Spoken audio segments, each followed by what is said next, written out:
Re-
Not pressing anything there.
Thank you.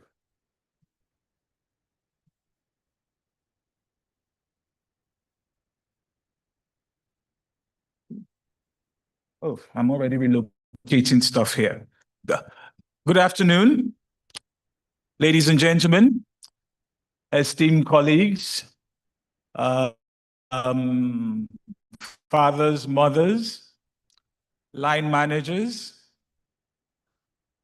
our political dignitaries, friends, and people who just heard about this event and just came in, luckily, our camera crew, and my able staff of the technical team to make this evening quite great. I welcome you all. My name is Dr. Lawrence Ogunsanya. You don't need to worry about the surname. Dr. Lawrence is just good enough. I know you're eating, and I'm happy you've started eating. And I just want to start apologizing just to say we're starting a little late, which sometimes people will call African time. I just call it our time. But we're starting now, and we're going to move quite quickly and briskly. And before we get into all that, just to let you realize why are we here. some of you might not know exactly why we are here. I don't want to start a lecture because as an academic, we always need to ask our students, why are you here? Are you here for the food? Are you here to just dress up? Or are you here to see the dignitaries that we have? I'm excited about them. We'll get to them later. I'm a little bit starstruck because, these are some of the people we see on TV, and we see them face to face now. So please, leaders in the industry, my ministers, please be prepared for a nice selfie train later. So it will start with me. So as I said, I welcome you all. My name is Dr. Lawrence Ogunsonya. I am the head of the Department of Architecture here at UKZN, and I am your humble Director of Programs. Thank you for your enthusiasm. I thank you again. In fact, stop clapping. In fact, you're too much. I know you're tired, but it's fine. The good thing is that we're going to have a great evening this evening. So please just bear with me. Now, this issue of the Director of Programs is a very serious thing to me, because you must realize I am not elected or appointed. I was asked. So as Director of Programs, I consider myself the most powerful person here. That's a nice silence. I will say that again. As Director of Programs, I consider myself the most powerful person here. Whatever I say goes. I have the program. When I call you to be, you would answer. And of course, when I look around the table and I look at my ministers, I even look at my line manager, I look at senior colleagues, it is nice to be in charge, né? Yes, I am safely in control today. And in my universe of this control, it's a very nice universe. Everybody gets to eat. We'll make sure you have all the water and liquor that you need. You will get to laugh. We'll make sure the speeches are short. And most importantly, my ministers do not need to worry about taking travels outside the country, because I will make sure that you are here. Okay. So, what are we here for? The most important thing is that there are two major things I need to get through, which we call MIMO, which is the Municipality Innovation Maturity Index. It's an award ceremony that we give to the municipalities on how they engage with this index. Please, mind you, we are not celebrating the fact that our municipalities and local governments do not have problems. They do have problems, they do have challenges, but we're not here to focus on that. We're here to focus on this index, on how they've engaged to it.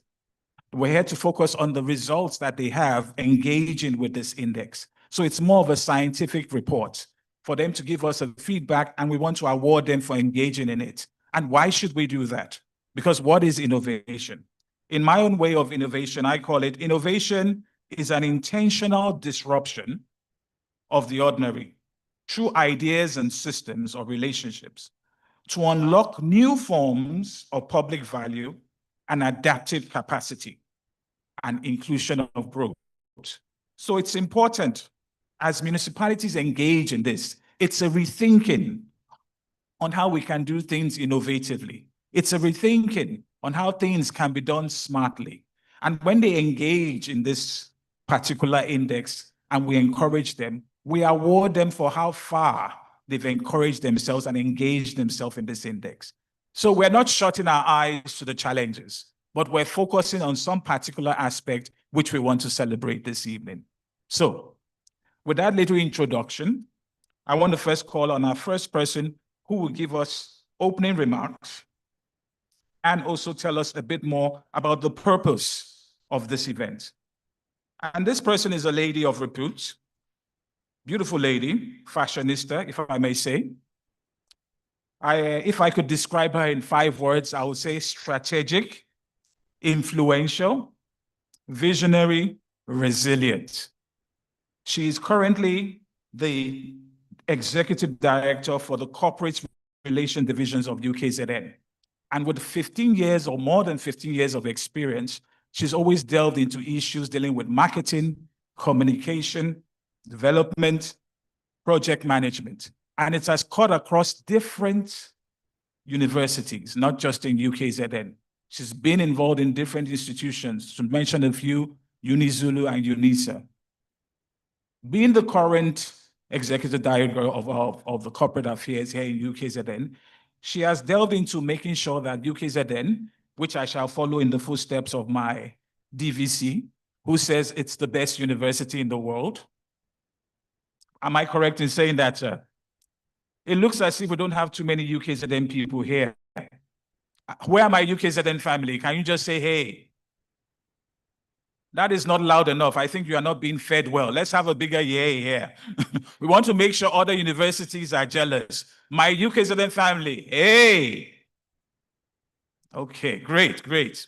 We need to let our ministers know that we're important, okay? So she's put us on the map further by making sure that we engage with things locally and internationally. And in part of her personal affiliations and leadership roles, she's also chaired the Marketing and Advancement Communication in Higher Education. She's currently the chairperson for the Directors Forum, and she's also the members of the International Education Association for South Africa.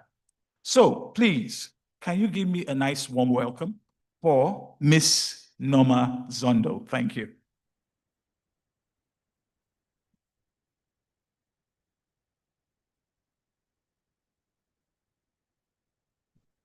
This is a reminder not to give Lawrence a mic ever again.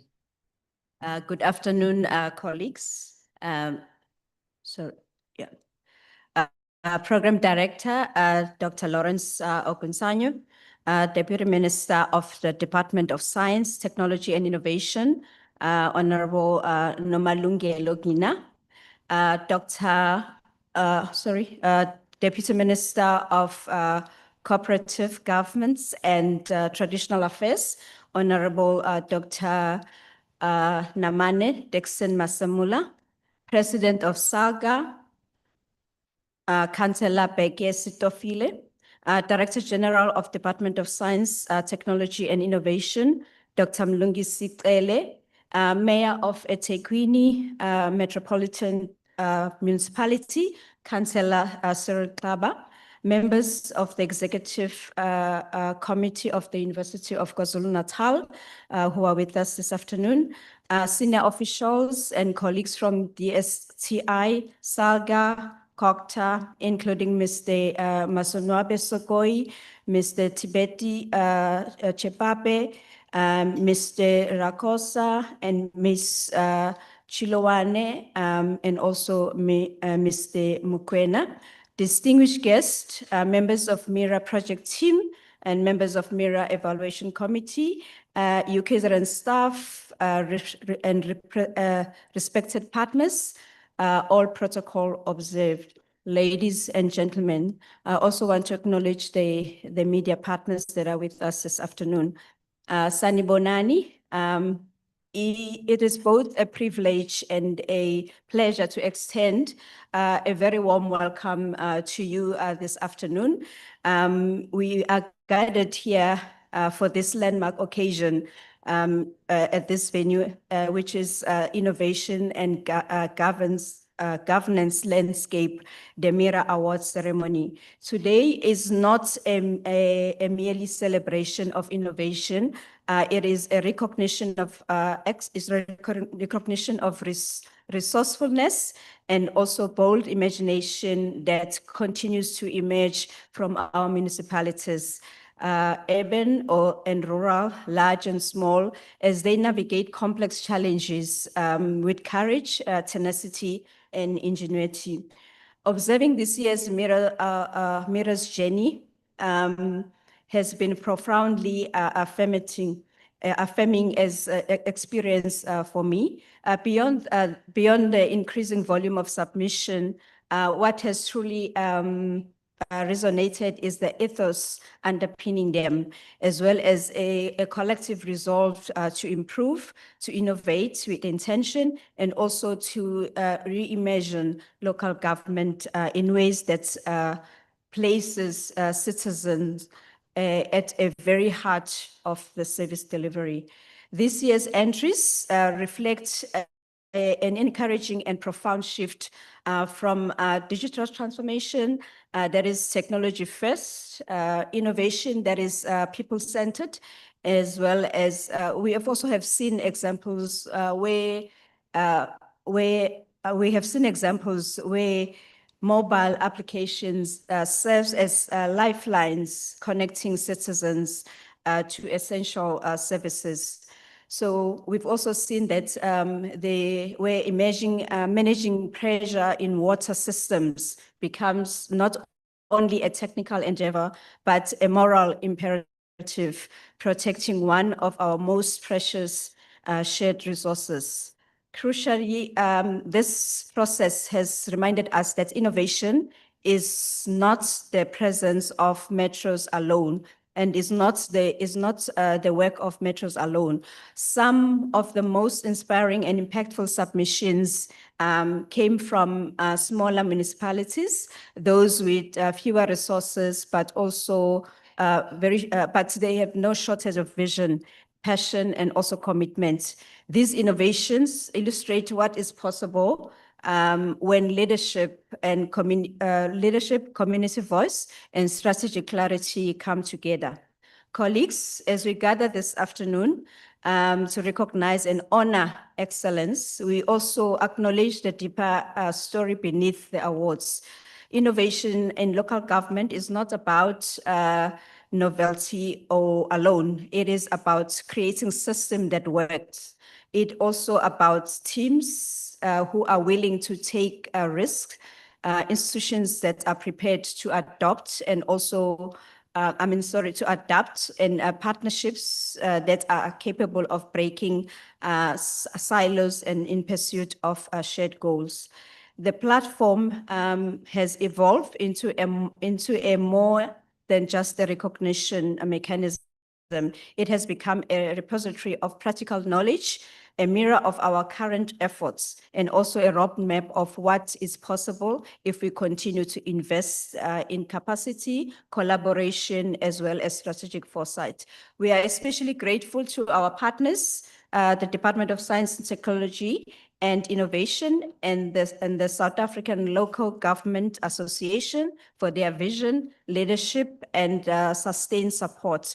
The presence of both Deputy Minister, the President of SALGA, as well as the DG, and our host mayor affirms the national relevance of the innovations being recognized today, and the potential that they hold to advance service delivery in South Africa.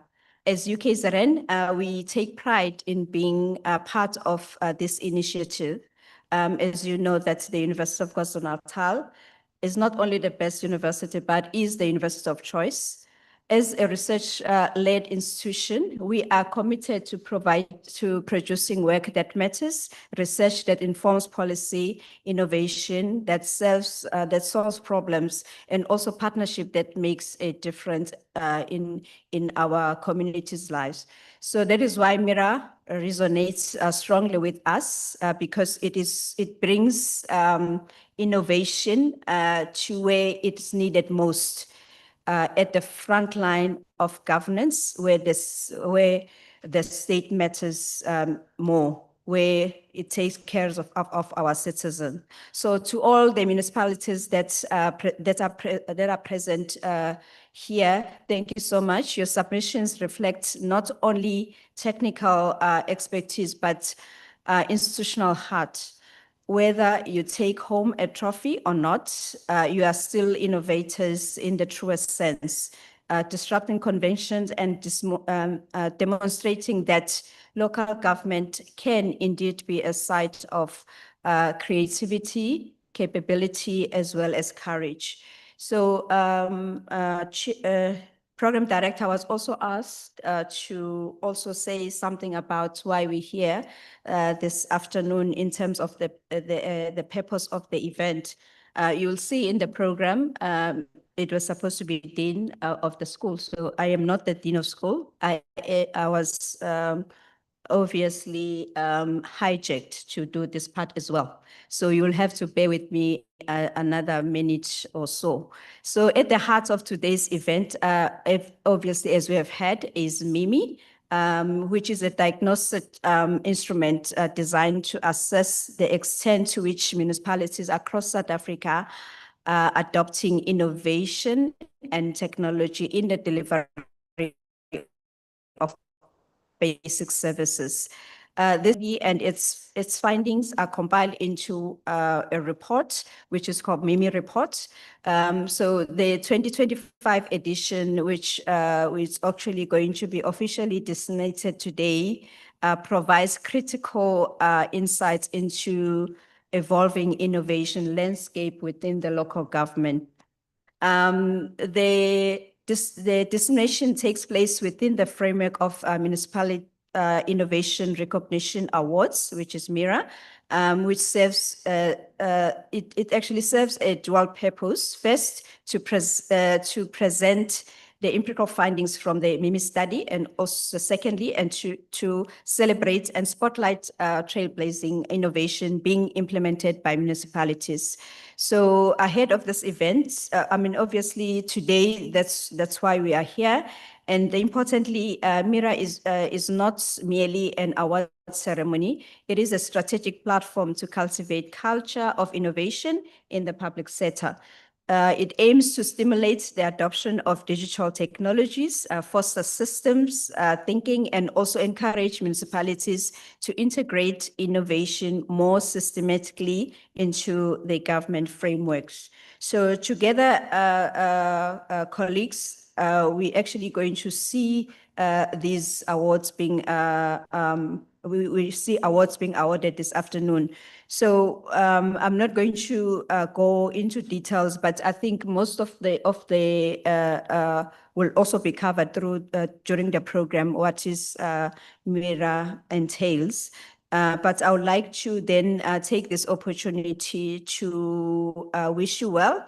And also today, as we celebrate, today is a celebration, and also it must also act as a springboard where we can look into the future, and also shaping the future together. A future that is inclusive, a data-informed, and unapologetically South African, and obviously African. So I want to wish you well for the event, and hopefully the program this afternoon will be meaningful and inspiring. Thank you so much. Ngiyabonga kakhulu.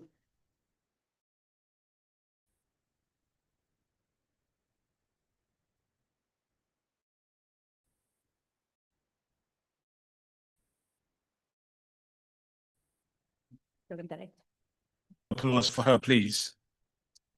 As you can see, this event is not just a flash in the pan. There's a lot of effort and partners that support it, in which Ms. Zondo has been able to break down as succinctly and as precise as possible. And she has set the scene for the day, because as I said, we don't want to be here for too long. I know we have politicians in our midst. Yes.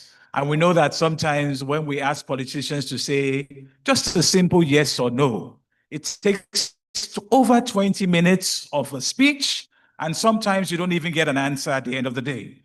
But we know that is not going to happen today, because I need to remind everybody, I am program director. I take this thing very seriously, people. I have prayed and fasted. I have sought the assessors. The bones are aligned this evening. So I'm here in a spiritual, emotional, and physical capacity. Amen? Hey, most of you don't go to church, né? Amen? So, moving on quickly, we did say that this union, it's a partnership between UKZN, South African local government, and also the Department of Science and Technology and Innovation, and with the municipalities who participate in this index. This thing is hosted or housed at UKZN. And for us to get more information on how that is, we have someone here from UKZN who will give us more information on how this thing is housed at UKZN. He's a representative of the VC. We couldn't get our VC here today, but we do have an able representative in the name of Professor Anil Chittergun or Chittergun. It's a unique name. Prof, you are an inspiration to me, interestingly, because when it comes to the fact that you have a PhD in toxicology and epigenetics, epigenetics, I wonder what that is.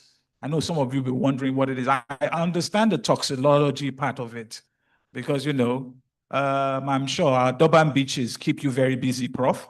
But on the other hand, epigenetics, it says it's the study of heritable changes in gene expression that occur without alterations to the underlying DNA sequence. In other words, environmental factors and behaviors can influence the genes that are expressed.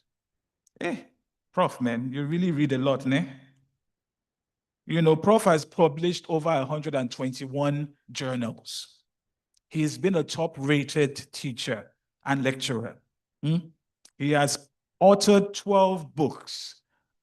For us academics, when our line managers tell us publish or perish, when I look at this gentleman, I sometimes think I should proactively perish because I don't think I can meet up to this. But all the same, he's here this evening to give us a short word from the VC. Can we please give him a good round of applause?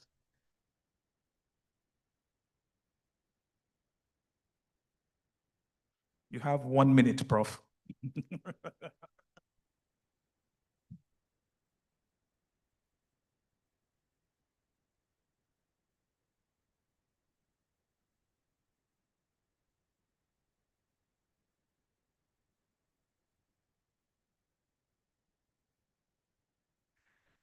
Good afternoon, distinguished guests. All protocols observed. The Program Director, Deputy Minister of Science, Technology and Innovation, Honorable Ms. Nomalungelo Gcina, Deputy Minister of Cooperative Governance and Traditional Affairs, Honorable Dr. Namane Dixon Masamola,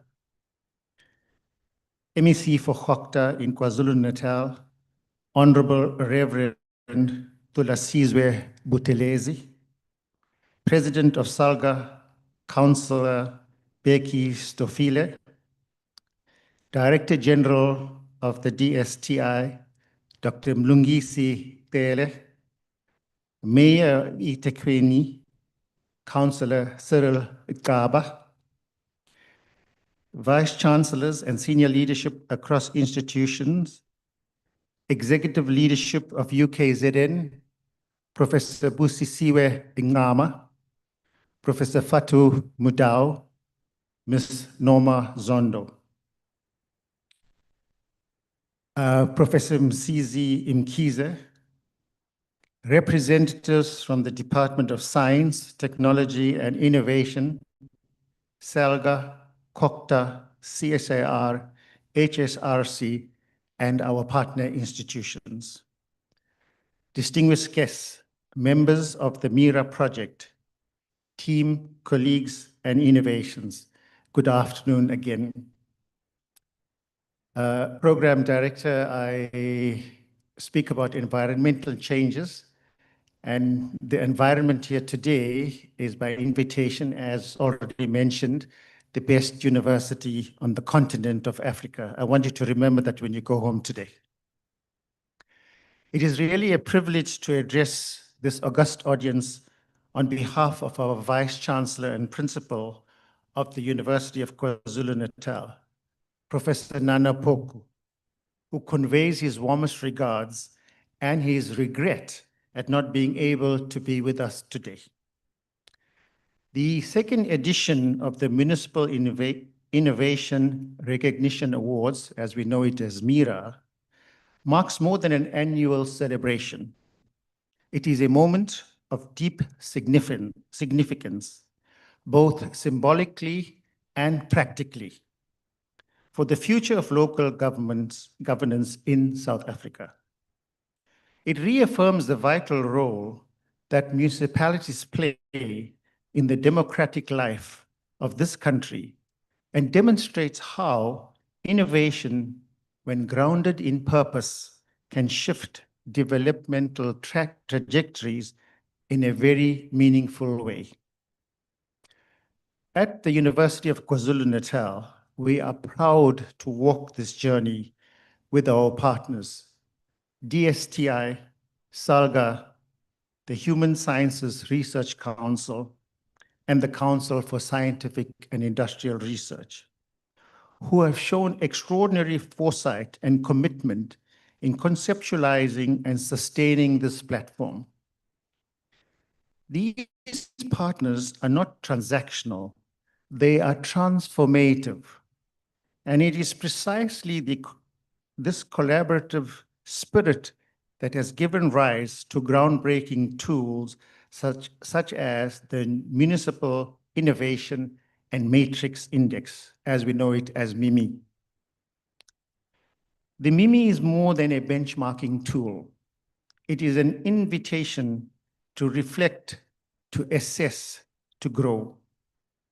It allows municipalities to interrogate their innovation ecosystems and provides a guided pathway for strengthening their institutional capacity.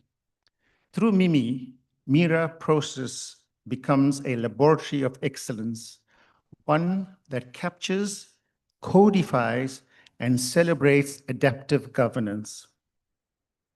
As a research-intensive institution, we see this alignment with local government innovation as not only strategic, but mostly imperative. Goal 3 of our strategic decadal plan calls for advancing research, innovation, and entrepreneurship that drives societal impact. And we have heeded this call with great vigor, particularly in our investment in digital transformation and innovation leadership across disciplines. Let me take a moment to reflect on this digital transformation imperative, which we believe sits at the heart of municipal evolution. We are all aware that the digital era, driven by the fourth industrial revolution, is reshaping every facet of modern governance. For municipalities, digital platforms are not simply about convenience. They are about access, accountability, and inclusion. Across the country, digital portals now facilitate citizen reporting and service tracking. Mobile platforms are closing the feedback loop between officials and communities. Data dashboards are helping local leaders identify delivery bottlenecks, allocate resources, and respond in real time. This is not the future. It is already happening. We are proud that through the leadership of DSTI, the University of KwaZulu-Natal is part of a national research collaboration alongside CSIR and HSRC on the e-participation and policy modeling platform for South Africa, which is known as the EPP-MOSA. This project is a bold step toward reimagining democratic participation in local governance. Funded PhD students at UKZN are undertaking high-impact research on digital governance, civic technology, and participatory policy modeling. These students are producing not just theses, but solutions. They are equipping municipalities with the tools to co-create with communities, enhance responsiveness, and deepen democracy. This is innovation in its truest form, grounded in research, shaped by practice, and driven by public value. As we celebrate municipalities, today for their ingenuity, we are reminded that innovation is not only about digital tools. It is also about human systems, about leadership that is willing to take risks, staff who are equipped to manage change, and partnerships that nurture sustainability. This is why UKZN is committed to strengthening skills development and capacity building within local government.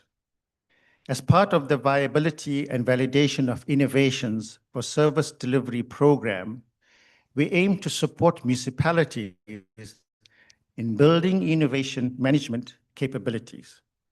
From developing municipal innovation charters to embedding innovation in strategic plans and performance systems, we envision a local state that is not just reactive, but resilient and proactive. We are also exploring the establishment of a community of practice on municipal innovation, and we support calls for a dedicated innovation for service delivery municipal forum, a national platform to shape policy, unlock funding, and drive intergovernmental learning. And finally, let me say this: Mira is not an endpoint. It is only a beginning. It is a call to action for municipalities to join the ongoing MIMI rollout, which will inform Mira 2026. Our teams are already working with selected municipalities to unpack their innovation ecosystems and co-design strategies. We invite more municipalities to come on board. Let no one be left behind. In closing, I return to the words of the National Developmental Plan. A capable developmental state is one that listens, learns, and leads. The future of public service lies in ability to adapt and to innovate.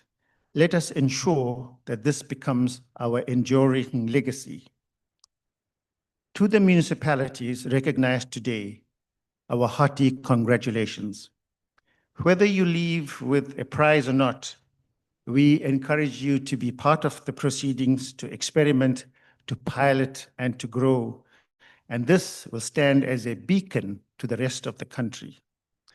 On behalf of the University of KwaZulu-Natal, I thank all our partners once again, DSTI, SELGA, CSIR, the Human Resources Research Council, and our dedicated Mira teams for their tireless work in realizing this vision. Together, we are building not only smart municipalities, but a smarter state. Ngiyabonga kakhulu. Thank you.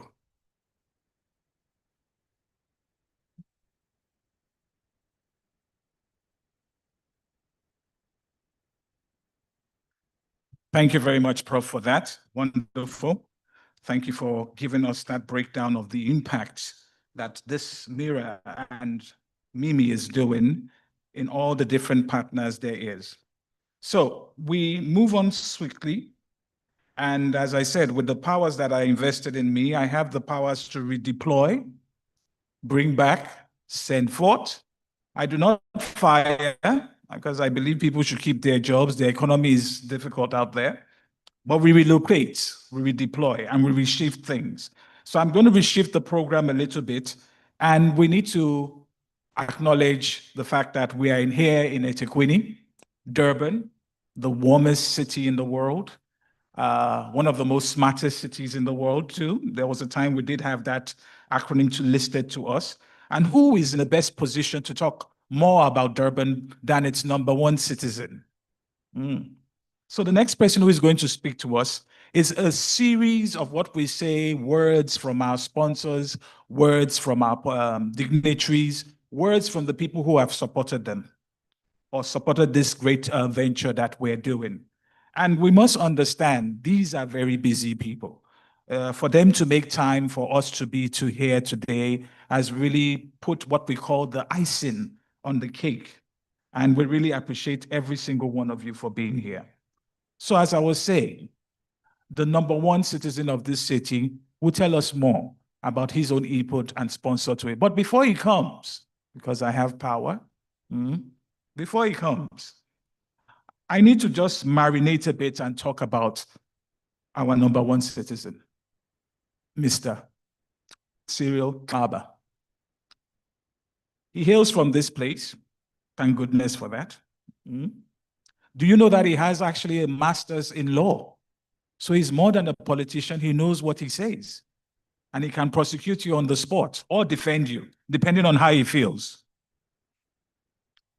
He's been in a leadership position for a very long time. I mean, there are numerous, even him being a student from the ANC Youth League to SASCOC to the Regional Executive Committee, even to the Provisional Executive Committee. He's always been having different portfolios. He has also even been the MEC for Agriculture for KwaZulu-Natal. He really loves this province. I can see that in him. Even apart from him just even being our mayor as we speak, he has a deep understanding for policy, law, and governance.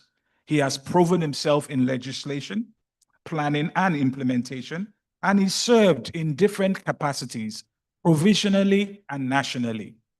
There was a time when we actually asked my students to say, can you describe the mayor of our city? And some students told me, said that, sir, you've got swag. And if I may further say, they say you are dripping with charisma. So please, can we give a warm welcome to our mayor, Mr. Cyril Xaba.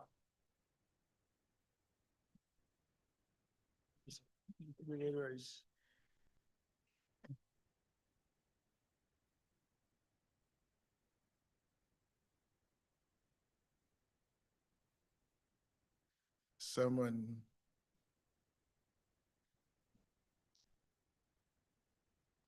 was given an opportunity to introduce me.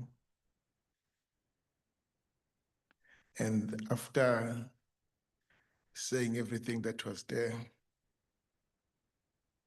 he ended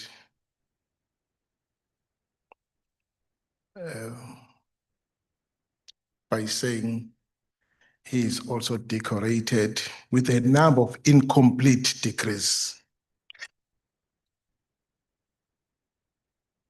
That's me. I thought you were going to mention that as well.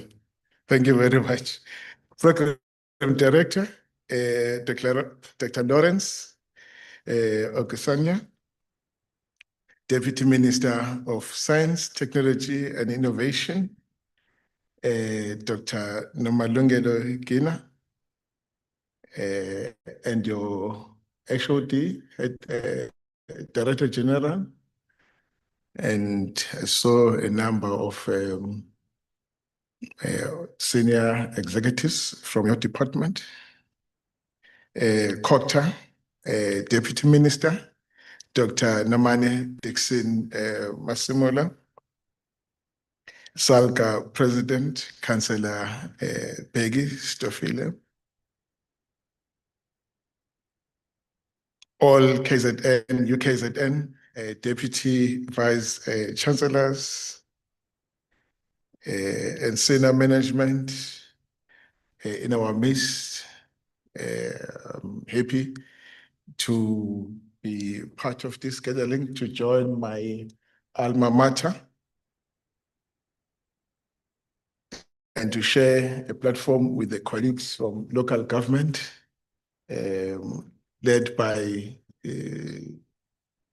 our Deputy Minister and the President of SALCA, Councillor Stofile, senior executives from various institutions present here today, ladies and gentlemen, members of the media, good afternoon.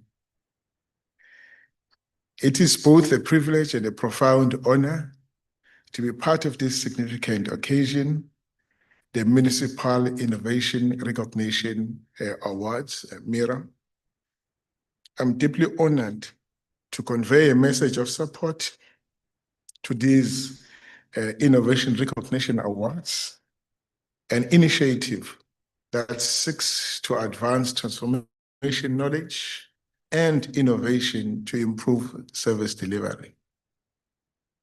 Let me take this opportunity to thank all stakeholders who are involved in this project, particularly the University of Natal, the Department of Science, Technology and Innovation, COGTA and SACA. This program is part of our efforts to capacitate municipalities and ensure that they are active co-creators of innovative practices that uplift our communities. Ladies and gentlemen, innovation within local government is not merely a technical endeavor, but it is a governance imperative that bridges the gap between policy and the lived realities of our communities.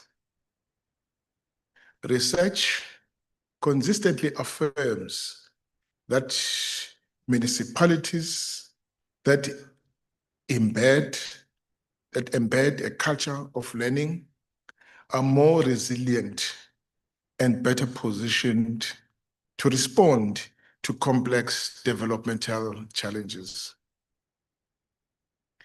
In the South African context, where local government is the sphere closest to the people, the need for agile, adaptive approaches to service delivery has never been more critical.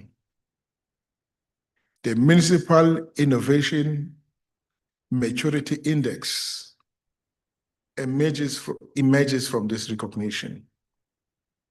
By systemically tracking how municipalities adopt, manage, and mainstream innovation practices, MIMI provides not only a snapshot of current capacity, but also a roadmap for progressive improvement. Furthermore, this initiative reaffirms the university's role as a key knowledge partner in the ecosystem of local governance. It is our conviction that universities, in partnership with local government and civil society, must remain at the forefront of fostering innovation. So today, we celebrate the tangible outcomes that emerge when municipalities embrace innovation, not as an abstract concept, but as a daily practice embedded in planning, governance, and service delivery. This ceremony is more than a celebration of best practices. It is a reaffirmation of our collective commitment to foster municipalities that are resistant, adaptive, and responsive to the evolving needs of their citizens. As the host municipality for this event, eThekwini Municipality is demonstrating its unwavering commitment to institutionalizing innovation as a strategic tool for service delivery. I'm happy that as a city, we have taken a decision that we are going to deploy technology, including utilization of unmanned aerial vehicles, such as drone, to proactively identify and resolve service delivery challenges. We will not wait until a matter is reported to us before we act. One executive director says to me that even when people report to you, they say, you know what, this thing has been over a month and that which I'm reporting today. So if it has been a water leak, so it means it's a leak that has been going on over a month, that you get to know about it today. Hence, I insist on us being proactive, utilizing technology so that we are able to monitor. If there are no potholes on our roads, if the people employed to cut veg are doing the job, our street lights are functioning, our traffic lights are also functioning. That's what we are trying to do.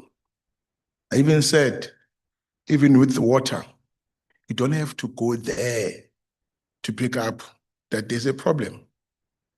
You now can pick that up from the comfort of your own boardroom by merely deploying sensors, deploying telemetry, and not only just deploying technology, but ensuring that technology is functioning and enabling the city to work better. So that's a city of Durban, a city that I lead. Of course, as I drive along and try my best to ensure that we bury potholes, we cut veggies, we keep the streetlights on. I come across a pothole and I call my team and say, but I'm on this M road. There's a pothole here. And they will say, hey, that M is not our road. It's a provincial road. But for our people, they don't make this difference. I can't go back and say I can't bury that pothole just because it's M19 or that road, Tumsani Makaya Road, and it's a provincial road, and therefore it's not our mandate. I think I've got to do something about it. Because if I entertain that, it means I must simply just walk past. Because someone else must do it, and I don't think it's my responsibility. Yet it's on my back. It's in my back. It's in my yard.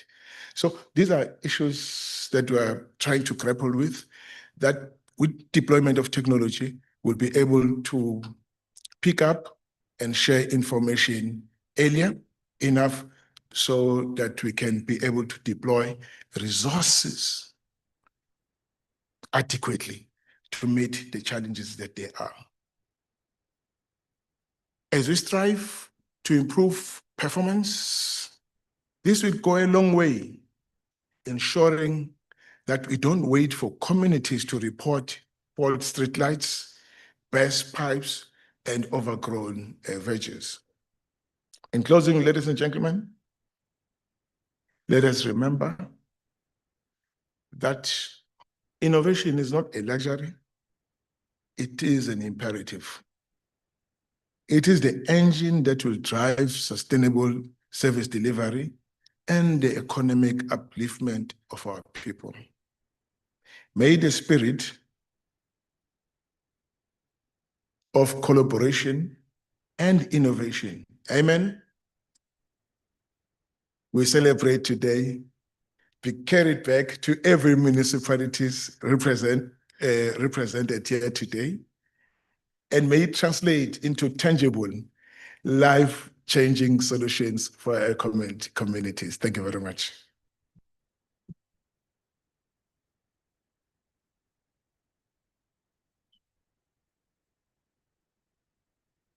Thank you very much, Chancellor Baba. We appreciate your words and the reports that you're saying on how things are changing in our municipality. And yes, I do know the potholes are leaving. In fact, I had a relationship with one pothole near my house because I always go into it as I come out. So your worship, I used to even call the pothole Ngema. So as I drive past now, Ngema is no more because of what you are doing. So we thank you for your hard work, your worship, Chancellor Kaba. So moving on, we want to now have another word of encouragement from another sponsor, but from another dignitary, which is the Director of the Department of Science and Technology. I hope he is here. Okay. Oh, he stepped out. How could he step out? He did not get permission from me. I must recognize him. You people think I'm not serious with my powers, ne? All right then. As I said, we can redeploy and we can change. So I am going to call on another important personality which we have here with us today, who happens to be the president of SALGA. And before I call him, I just have to talk a bit about him. I think the first thing that I noticed about him, he was the first person to arrive this afternoon. And he sat comfortably and quietly in his position. And I said, thank you, sir, for arriving very early. And thank you. And he sat, he was very patient. Councillor Beckett Stofile is a visionary man, influential, strategic, and also charismatic. He has met many various roles, even though he's currently the SALGA president. He has been the speaker. He has been the president of SALGA since 2022. And he's also been the co-president of the United Cities and Local Governments also since 2022. With over 26 years of leadership in both private and public sector, he has also been part of local government since 2011. He has served as a speaker, and he has had also numerous positions in governmental and legislative roles. He also has his own completed degrees, diplomas and certificates from institutions within locally and internationally. He's very skilled in change management, expertise in communication and negotiation, and he's known for his thoughtful and decisive leadership. You may think I'm talking of my big father here, but he is like a father. So please let us give him a warm welcome as I welcome Councillor Becky Sifford. You can, come on, do better than that.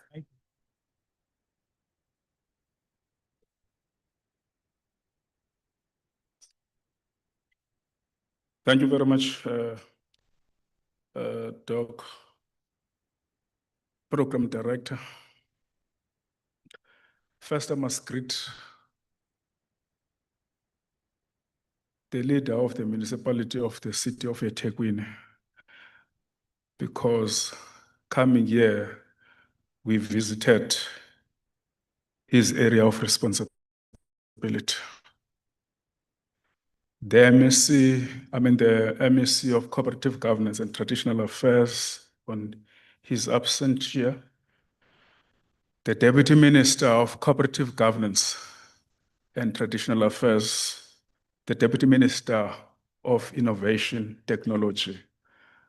And what I'm happy about, to be quite honest, both DMs, we are really seeing cooperative governance in action, in the sense that it has been a dream of our forefathers that success of any nation, more in particular in South Africa, it's solemnly dependent on the ability of holding one another's hand, collaborate, work together, push the difficult mountains. And today, seated there, I was so excited to see that in practice, seeing the University of KwaZulu-Natal, the SALGA, and the department itself and other institutions working together. That is an answer of our problems in South Africa. By the way, it has been always our concern in the local government fraternity that we don't understand, out of 44 district, 8 metros throughout the country, 52 municipal system organized under one roof, and universities are operating in all these areas, but we can't innovate and change the conditions and challenges that are faced by our communities. And therefore, KwaZulu-Natal needs to give itself a round of applause for taking this initiative, working together with the municipalities in making sure that challenges of our society, no one is going to address them. Is movers and shakers that are living in these communities that can meet together and hold one another's hand in driving the change. The change is not far, is right closer into our remit. The only thing is to recognize the different strength that we are experiencing. It is an honor to me to share some few thoughts and views with regard to this very important, innovative activity that begins to lend a hand in resolving the challenges of local government family in the Republic of South Africa. And I really appreciate, on behalf of the sector, to see many of our members participating. And I'm not sure, Mayor, you are participating now? Okay, you are participating. Very happy to see many of our municipalities participating in this program. As SALGA, we give fullest support to this because it speaks to exactly the issues that we have been raising over many years of our existence. You can be referred to the Auditor General challenge that she have identified in the Auditor General Audit Report of 2023-2024. She highlighted about 5 key issues in that.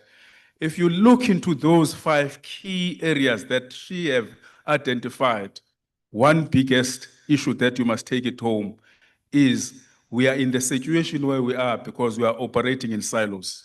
And University of KwaZulu-Natal is saying, let us stop operating in silos. Let us work as a single unit of government responding to challenges of our people. And you will only see these issues that have been raised by Auditor General, raising these weaknesses that the left hand doesn't understand what the right hand is doing. And today, inviting me and participating into this activity, we are saying the right hand, it must know what the left hand is doing, and therefore work as a government, resolving the challenges that communities are facing. And this, to me, is one important issue that I don't think I take it very lightly. I take it very serious. It is our responsibility as we deal with these issues today to remind ourselves on the Sustainable Development Goal number 9 that promotes inclusive industrialization and recognize innovation as a driver of economic growth, resilience, and sustainable development. And it is important because your conversation and the awards that we are giving today are taking place at the moment and the time when the country is reviewing 1998 white paper and its assumptions and the weaknesses that have been identified. So the part of the work that the University of KwaZulu-Natal has made, it can come handy in the review of the white paper of 1998. In addressing poverty and inequality, it emphasized innovation, particularly in municipality with low resource income. We need to be innovative in whatever that we do. The Municipal Systems Act 2000 mandates community participation and systemic improvement, aligning closely with innovation tools like the Municipal Innovation Maturity Index, which prioritize inclusion, reflection, and measurable learning. It is my view, Program Director, as a partner to these awards, through the viability and validation of innovation for service delivery program, SALGA has witnessed how coordinated efforts can create a coherent, inclusive, and strategic system of innovation. Our partnership amplify our reach, deepen our impact, and enhance our ability to learn together, especially in an era when resources are limited and community expectations are rising every day. In this regard, we are calling for continued collaborations between national departments like DSTI, COGTA, academic and research partners such as UKZN, HSRC, municipal innovators, including ourselves. You count us on that. We are committing ourselves as a sector to work with any possible way that can change the life of ordinary people. Let us not innovate in silos. Let us co-create solutions, share lessons, and align around common objectives. The Municipal Innovation Recognition Awards reflects a sector with the potential and talent to transform itself from within. These are the stories we must elevate and share, not as exceptions, but as signals of what is possible. In collaboration with the presidency under President Ramaphosa leadership, led by Deputy President of the Republic, Paul Mashatile, SALGA has initiated a national municipal cleaning campaign. This initiative transcends mere symbolism. It represents a critical intervention aimed at restoring dignity, promoting environmental health, and addressing the public health hazard. Environment contributes to a safe and more livable municipality, which in turn supports social cohesion and local economic activities. In alignment with this objective, SALGA has been actively advocating for structured incentives and recognition mechanisms, including a competition designed to reward the cleanest local, district, and metropolitan municipalities. This program seeks to stimulate healthier inter-municipal competition, elevate standards, and cultivate a culture of pride, responsibility, and collective action amongst communities and their leaders. As I say, well done to our partners and hold one another's hand and move forward. We call on all municipalities to mainstream innovation into a core governance and planning processes. Let us build on what works, share what does not, collaborate to find new solutions, and above all, document and preserve our knowledge to inform future generations of municipal leaders. We extend our deepest appreciation to the Department of Science, Technology and Innovation, University of KwaZulu-Natal, municipal officials and innovation teams, and all partners who have contributed to this activity. Together, we are building a local government system that is future fit, community-focused, and innovation-driven.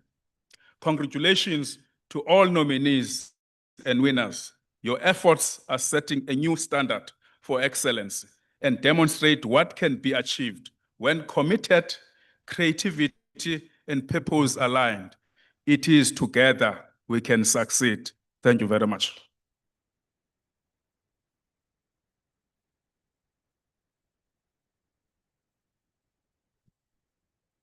Thank you very much, Chancellor Stofile. That was wonderful, very powerful. I love the charge. I feel encouraged too myself. Thank you so much. Now, I just want to shift things up a bit before we call our next speaker and just bring out the academic in me. As we say, we like to mark attendance. So, for my lovely guests that are here, I should have said you guys look amazing and wonderful and beautiful. You guys really came out tonight and you dressed up. So I just need to just take note of who is here. So when I call out your municipality, you just say present, but give me presents with attitude, okay? Don't just say present, sir. We're not in high school. So as an example, so if I say, for example, it's a eThekwini municipality, you will say, we are present. Okay, are you feeling me? Hey, I think we need to feed these people. Prof Mieni, these people are not active today. Okay, let's do that again. So when I mention the municipality, you shout your presence with attitude, please. So I start. It's a eThekwini municipality. Are you here? Okay, we're getting there. Let's see if Swane can do better. Swane, are you here? I even like the fact that, you know, the presence is coming from one side and the gentlemen there are just waving. Come on, man. Let's not be shy here. I know you guys were watching rugby over the weekend. We won. You were shouting your voice out. Okay, so it's a Queen. Swane is here. Okay, let me see. Oh, this, I need my glasses for this one. Hey, I'm getting old now, eh? Waterberg District, are you here? Aha. They were not going to get dinner. We'll make sure we don't give them any award moving forward. Ekurhuleni, are you here? Wow. Okay. So I can see the problems they have in their political arena is following up him here. They're not showing up. All right then. Buffalo City, are you here? Wow, the flood has taken them. We have Cape Town. Is Cape Town here? Oh, thank you. Cape Town is here. Yes, please. In fact, give them a round of applause. I thought we're not going to get anybody here at this time. Now, do we have Mbombela here? Mbombela. Okay, Mbombela is not here. Let's just cancel them out. Do we have the Central Karoo? The Central Karoo. They didn't make it too. Maybe it's too hot down there. Okay. How about Etlhanzeni? Are you here? And I even used my South African accent to say that thing. Etlhanzeni, where are you? Ish, these people are not making me look good. I must report you. Is the Cape Winelands here? Okay, Cape Town, what happened? You didn't bring your cousins? The Cape Winelands didn't make it. What's going on here? You just left them behind? Okay, it's fine. I can live with that. How about the Capricorn District? Are you here? Wow, okay. Drakenston? Okay, don't be too quiet. Be happy. Drakenston, you're here. Hey, yes, thank you. Clap for them, please. Okay. Do we have the Cougar local municipality here? Cougar, just one person. I love you, man. We represent you. Thank you for being here. Lepelele? Lepelele, are you here? Okay, Lepelele is not here. All right, then. Umsunduzi?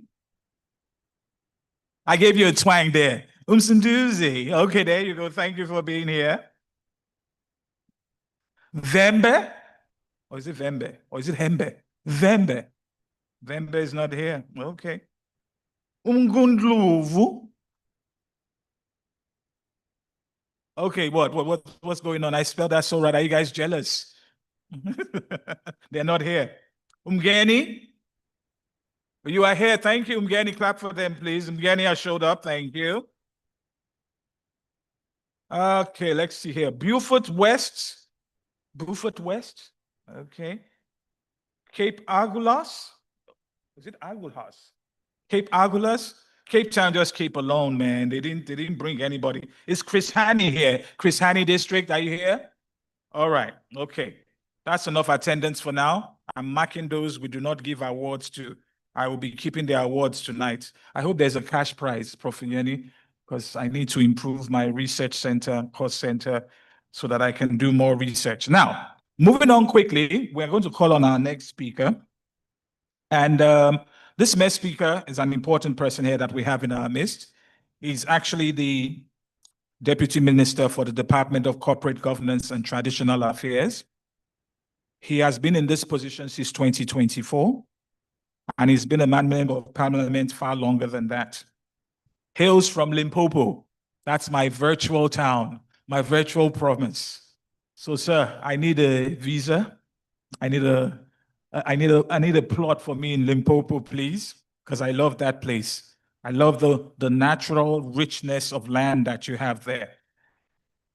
This Belt Minister has always been active in youth structures ever since he's been in any capacity that he has in, from SANCO to SASO, to even the SRC of the CN Patuli College.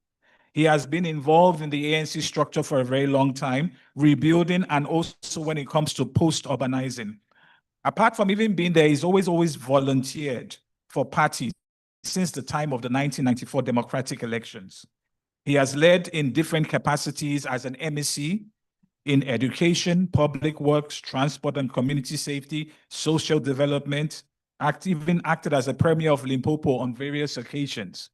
Hey, this is a real political gentleman here. Dr. Masimola, you are amazing. I hail you. Apart from that, there's also academic prowess. He has a PhD in public management, even from the University of Limpopo. He really keeps it at home. That's what I like. The research focuses on leadership impact on socio-economic development. He also has a master's in public management, bachelor in political public management, bachelor in business administration. I could go on and on. Over 30 years of dedicated service in the political and public service. Please give me a warm welcome as I welcome Dr. Masimola, please. Thank you.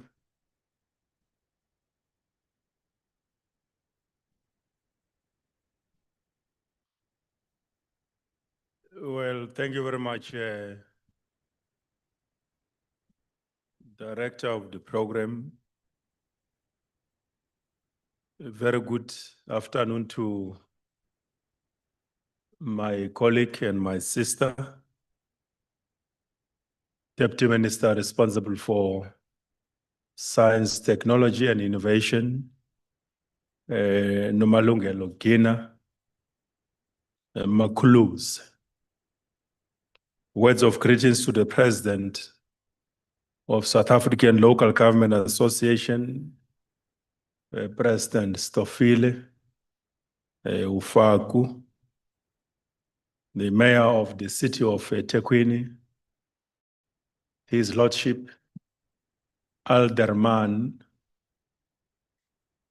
Cyril Kaba, Unongosi, and the leadership of the University of KwaZulu-Natal, led by Prof, responsible for research and innovation, and the rest of the other senior academics in your respective areas of responsibility at that university.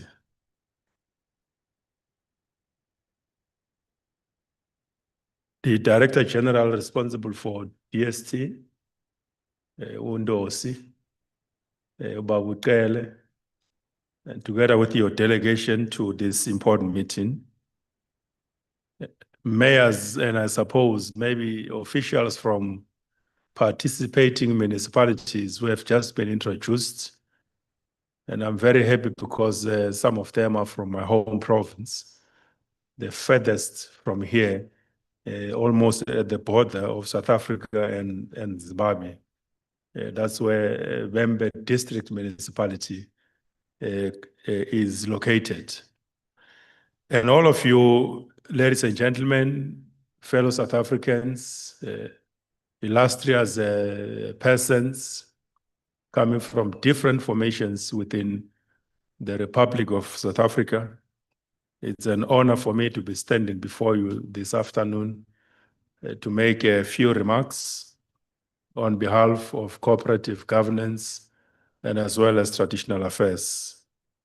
It is indeed my pleasure and privilege and an honor to be standing before you at this important ceremony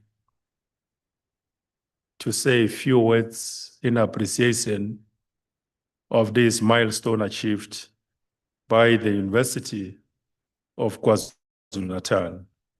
Allow me, equally important, to begin by extending my warmest congratulations to the organizers for once again creating a platform that recognizes and rewards innovation in our sphere of government, the most important sphere in the national equation. These awards, in our view, are very powerful tools of performance management, encouraging excellence and affirming innovation to be at the heart of service delivery in our municipalities. And most importantly, they work to drive municipal councillors to take appropriate decisions in their duty of leading and serving their communities.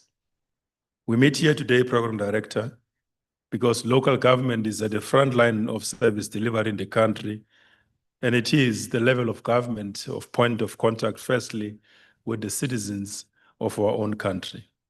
The first point of contact between communities and their government, it is indeed at the local government level, a system which is managed and led by more than 10,000 councillors throughout the length and breadth of our republic. And that is why it's very important to invest and build capacity, sharpen the political and as well as management leadership consciousness of those who are responsible for every square inch of the Republic of South Africa. It is a space that is highly contested. It is a space that is highly characterized by many different issues, not only limited to good performance, but in the main, there are challenges relating to this sphere of government, relating to governance, accountability, financial management, project management, and also service delivery, just to mention but few. These realities remain our daily preoccupation as a sector and of course as both national and as well as provincial governments. It therefore becomes and continues to be very important that working together with institutions of higher learning, we must sharpen the instruments of management and as well as instruments of leadership for good governance, performance, but above them all, to deliver services to our citizens. 63 million South Africans are residents to 257 municipalities in the Republic of South Africa. If those municipalities are not functioning, they do not have alternatives on how best to serve our people, the population unavoidably would be unhappy and they will display their discontent with our system in many ways than not. And therefore, in this regard, it is very clear on our side that institutions of higher learning, universities in particular, must and should continue to be strong partners of the sector and our department working together within the spirit of cooperative governance to find solutions to some of these inherent realities. These institutions, being our universities, are not just theaters and centers of knowledge production, but they are laboratories of innovation and as well as engine rooms for solutions. We as COGTA, working together with the rest of government, we have established what we call National Strategic Hub as a repository to encourage and ensure that data-driven leadership is indeed infused in the management and leadership of our own municipalities, to occasion them for digital governance, to make sure that the ever-changing dynamics of this sphere of government do receive and get the appropriate management solutions and as well as the leadership that is so much required. Program Director, the contribution of our provinces to the country's growth domestic product and our metros and secondary cities in particular determines the pace of development of this country and the extent to which their delivery systems are effective would basically determine the pace and the tempo at which this country would develop. I suppose those of you who are sitting in the School of Economics, you would agree with me that firstly, Gauteng province contribute almost 32 to 33% to the country's GDP. KwaZulu-Natal contributes almost 16%, followed by Western Cape standing at 14%. Eastern Cape, Limpopo, and Mpumalanga, they all hover around 7%. These realities requires strong municipal institutions because they are the ones who constitute these provinces and they are major engines of our economy. If eThekwini has got difficulties and challenges, unavoidably, the economy of KZN will be affected conversely. and similar to other major cities, our metros, and as well as other secondary cities.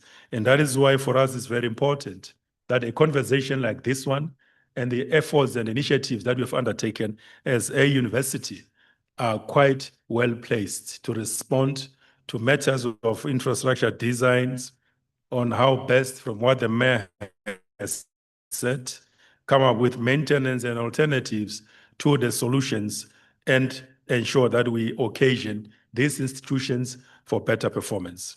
The impact of these innovations and as well as new other ways of dealing with issues relating to constraints in delivery of services, they are very much important. The Government of National Unity, which is led by His Excellency President Ramaphosa, has prioritized three main priorities amongst many others that have been listed. And those priorities, for them to be carried and implemented, they require a resilient, effective systems of local government with very serious alternatives on how do we deal with matters of infrastructure, matters of system designs, matters of management, and to the extent that the leadership of those cities facilitates and enables the country's macroeconomic strategy to be realized. That remains the fundamental mandate that our municipalities are supposed to carry.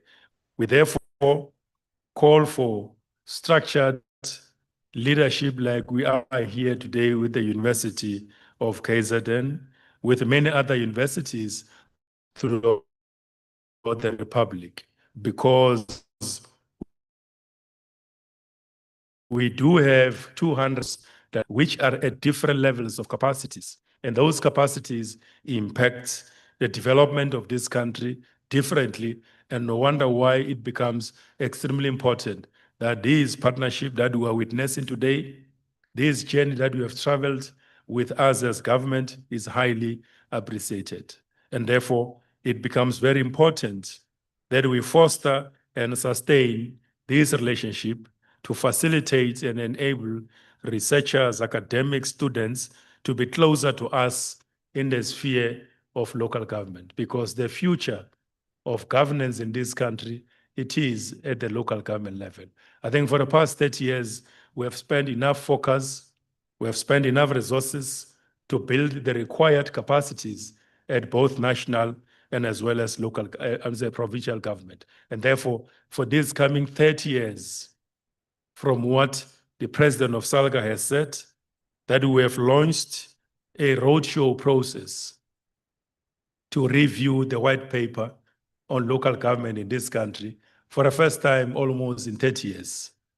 A system of government that has been very resilient over a period of time, that withstood the ever-changing macroeconomic strategies of this country, from RDP to GIE, from ASKISA to GIPSA, from the growth path to the NDP, and now the MTDP. This policy and this sphere of government was never revisited very closely as to how does it have the capacity to carry the actual implementation of these massive macroeconomic strategies of the Republic. And therefore, this white paper policy review, we are calling upon all of you fellow South Africans coming from universities and many other formations to be closer to this process so that together we can be able to develop a much better system that will withstand the test of time for yet another 30 years going forward. A system that will be characterized by digital governance, by innovation, by change management, and therefore, understandably, your role as universities continues to be extremely important. So we're looking forward to a strengthened relationship with your good selves and other universities elsewhere in the country, and we're available to take it forward. Would want to conclude by asking South Africans, including your good selves, for a renewed action-oriented partnership characterized by high-impact intellectual engagement that will bring the might of the universities as centers of knowledge in the governance space of the Republic of South Africa, and therefore place local government at the center of axis, of interface, of intellectual and dialectical reasoning in the interest of all South Africans. I would therefore like to take this opportunity and wish you all the best and appreciate this invitation and looking forward not only to this engagement, but to many more other forms of engagement at different levels of taking the country forward. Thank you so much.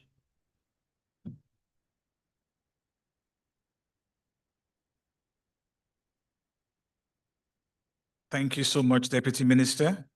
We appreciate the information that you've given us and the encouragement that you give us, and to let us know that the things that we're doing here is also in the heart of our executives who run this country. Thank you so much for that.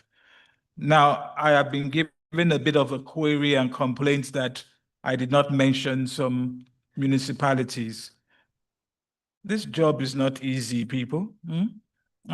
May I remind you, you are the one sitting down, and I have to be the one standing up and talking. So I'm just going to actually announce a few of them. I can't announce everyone at the point in time, but I should get through all the municipalities before the awards. So I think what happened the last time when I said, please encourage, I have my glasses now, so I see clearly now. This is like the government of national unity. I can see now, and I see where allocations and things can be done. So if I do mention your municipality before I call in the next speaker, let's encourage them by, if they say presence, let us also clap for them. Okay. So I'm going to start with Ematlatleni, local government. Are you here? Okay. Yeah. Oh, yeah, here. Thank you. Thank you. Yes, please clap for them. Do we have Kurt Sibande district? Oh, my. Clap for them. In fact, you will get an award for that enthusiasm. Thank you. Harigwala district, are you here? Okay, Harigwala is not here. Okay, I did mention the Central Kuru. Is Central Kuru district here? Okay, they don't want to be here. Okay. Joe Pabi, or is it Pabi? Okay, thank you. I'm learning. I like that. Joe Pabi. Okay, after all those clicks and I got no answer, come on now. All right then. How about Amatole district? Amatole. Are they here? Sole? No? Okay, they're not here. Umzinyati. Umzinyati, are you guys here? No. Unkomazi, local government. Okay, they're not here.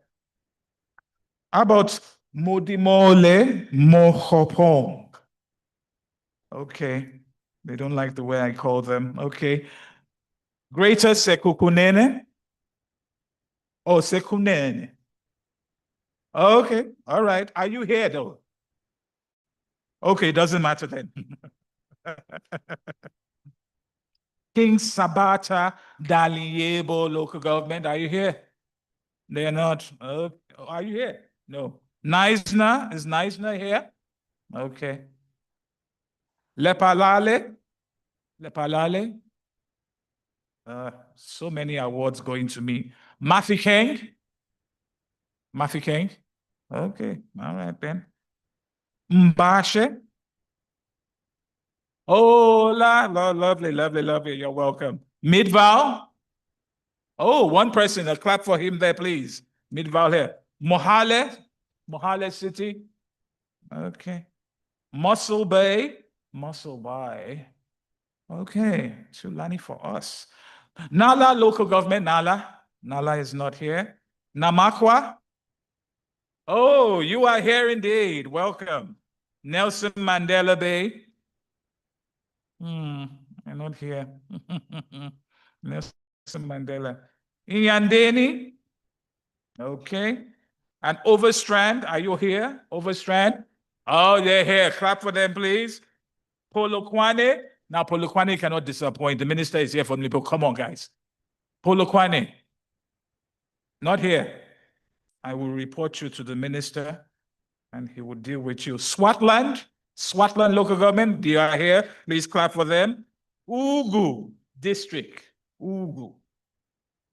next door to us, and he didn't show. Ilembe. Where are you? Welcome, wonderful. Upongolo. Or Pongola for all of us.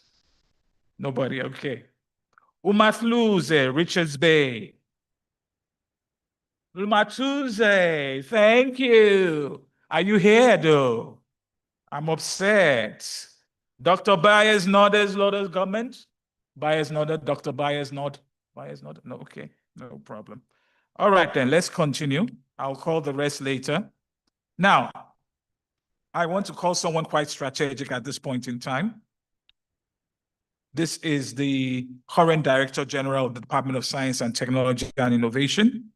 And before I do call him, I just want to just introduce him well as I've been introducing him. You can see he's a very eager gentleman. And that's why he's young and full of energy.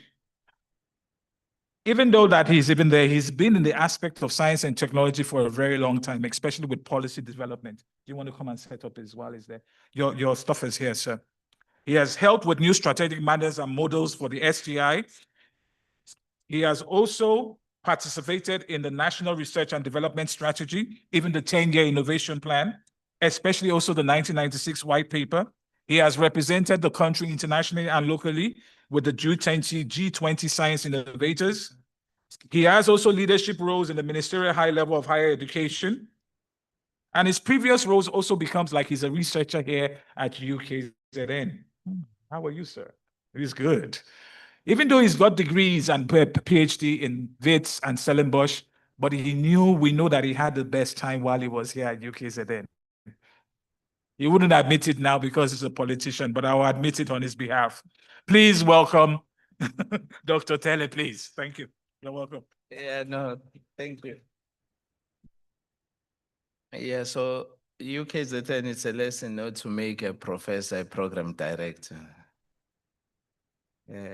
He's trying so hard to perform a role that he hasn't specialized in. Program director, I'm rising on the protocol that has been well established. So you can get a sense that is a senior bureaucrat who's about to speak. So I have to, but make an exception to our two deputy ministers. Yeah, they are called doctors. So we must appreciate that. Dr. Masimula and Dr. Kina, as well as the #1 citizen, Unongos. It's good to have a mayor with a master's.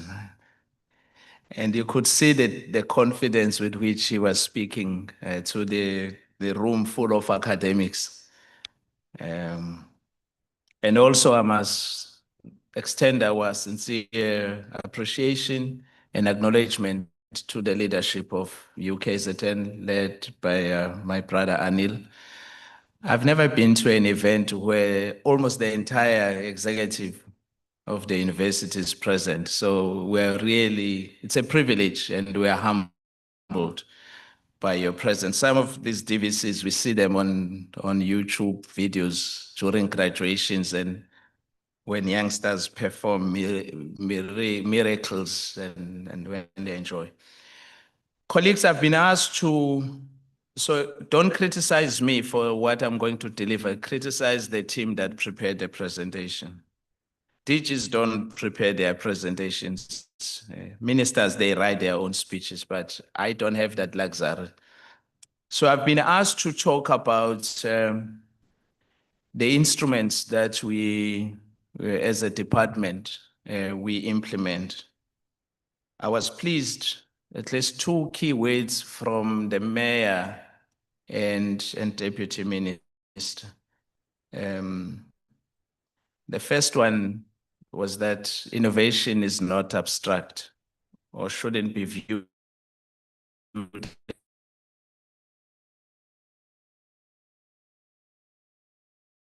as an abstract. So if you can fill up, you'll probably get an award afterwards, a special award from the DG. And then DM made a very powerful point about the era in which local government finds itself of reviewing its policy But DM, I was very pleased when I heard you mentioning the new vision of what type of local government we're talking about. And of course, you included data, you included innovation.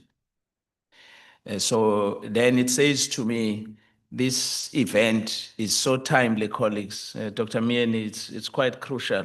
We're being given an opportunity to help inform and shape the new policy. Colleagues, this is what I'm meant to introduce, the department's initiatives that are supporting innovation at municipal level. Mainly, we will be focusing on the viability and validation of innovations for basic service delivery program, VVISDP, let's remember. So the rationale for supporting innovation in municipalities, there are various reasons. But the first one is that the district development model provides an opportunity for both the provincial and the local systems of innovation and productivity, where government can play a role in creating conditions and conducive ecosystem for entrepreneurial and innovation districts. In our view, cities and districts provide a space where innovation could drive economic inclusion. So we promote a whole of government approach to innovation, and we view municipalities as enablers of innovation, which is in keeping with our ministry's motto, which is to place science, technology, innovation at the center of society, government, industry, and education. As we all know that the district development model provides a space for the implementation of our 2022 decadal plan on science, technology, and innovation to support the economic construction and recovery at the district level. Districts and cities could also create an enabling environment for innovation, for inclusive development, and to use innovation to support existing sectors such as tourism, agriculture, mining, and manufacturing of the economy. Ms. Councillor Mayor, your colleague who's responsible for investment, I'm sure you'll be happy. I managed to sneak in at this point after he told me about his priority areas. I just couldn't include marine, but it's somewhere there. So what is important, colleagues, is that we need to understand what innovation districts are and how they are created and how to recognize successful innovation projects in municipalities and award, recognize, and encourage such projects. We need to analyze and assess innovation practices in municipalities and whether those municipalities and cities and districts have the leadership, the system, and processes to support such innovation. We also need to understand the extent to which science, technology, and innovation is included in integrated development plans and District 1 plans. And therefore, we ask ourselves what becomes the role of our department in creating innovation districts.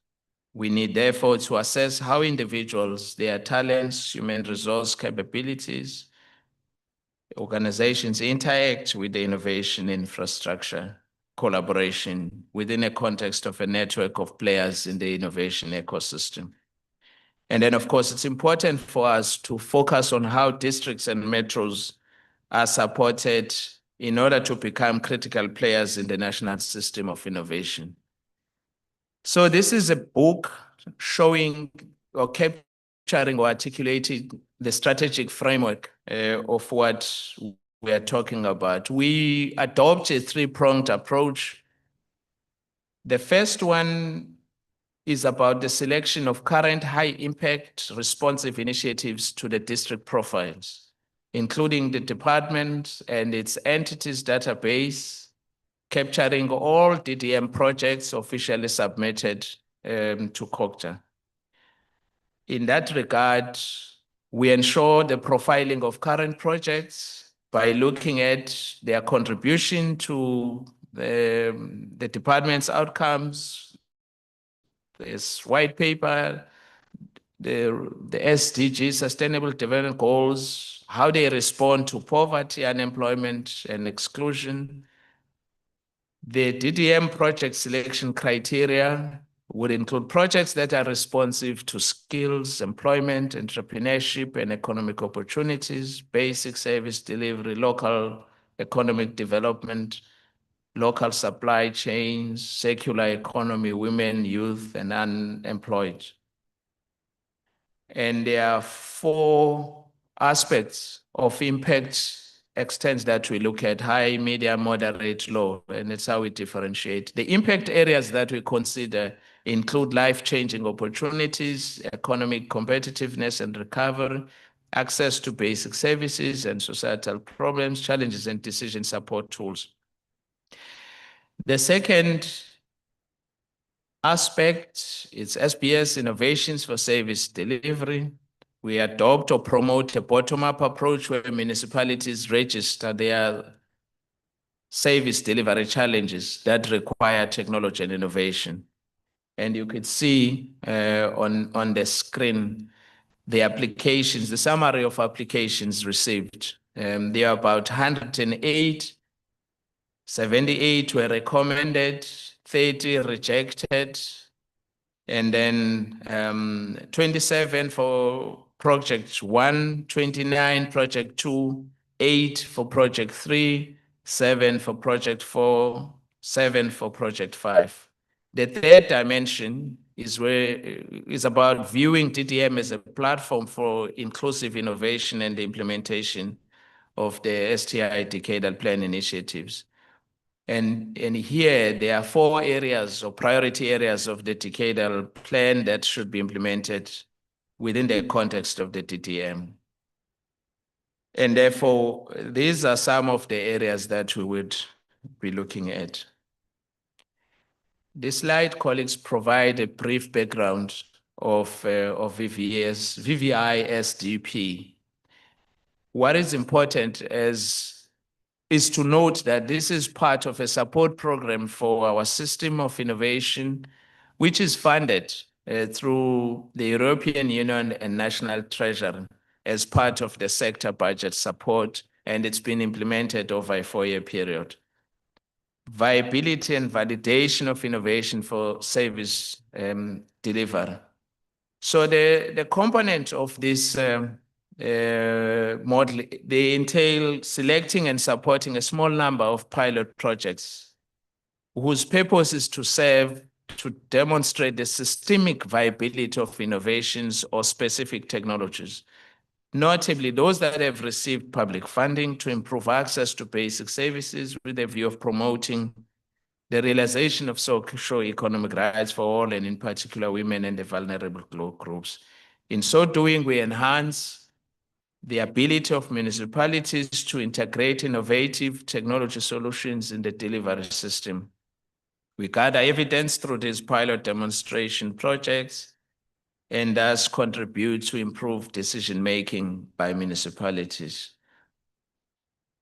So maybe let me pause here, Mayor and colleagues. That's what we are trying to promote, colleagues, is to use knowledge and science and evidence to improve and inform decision-making. We would like to see most people who are making decisions not to rely on their wisdom or experience, which are important, or gut feel, which may be necessary, but we want to encourage people to rely on knowledge.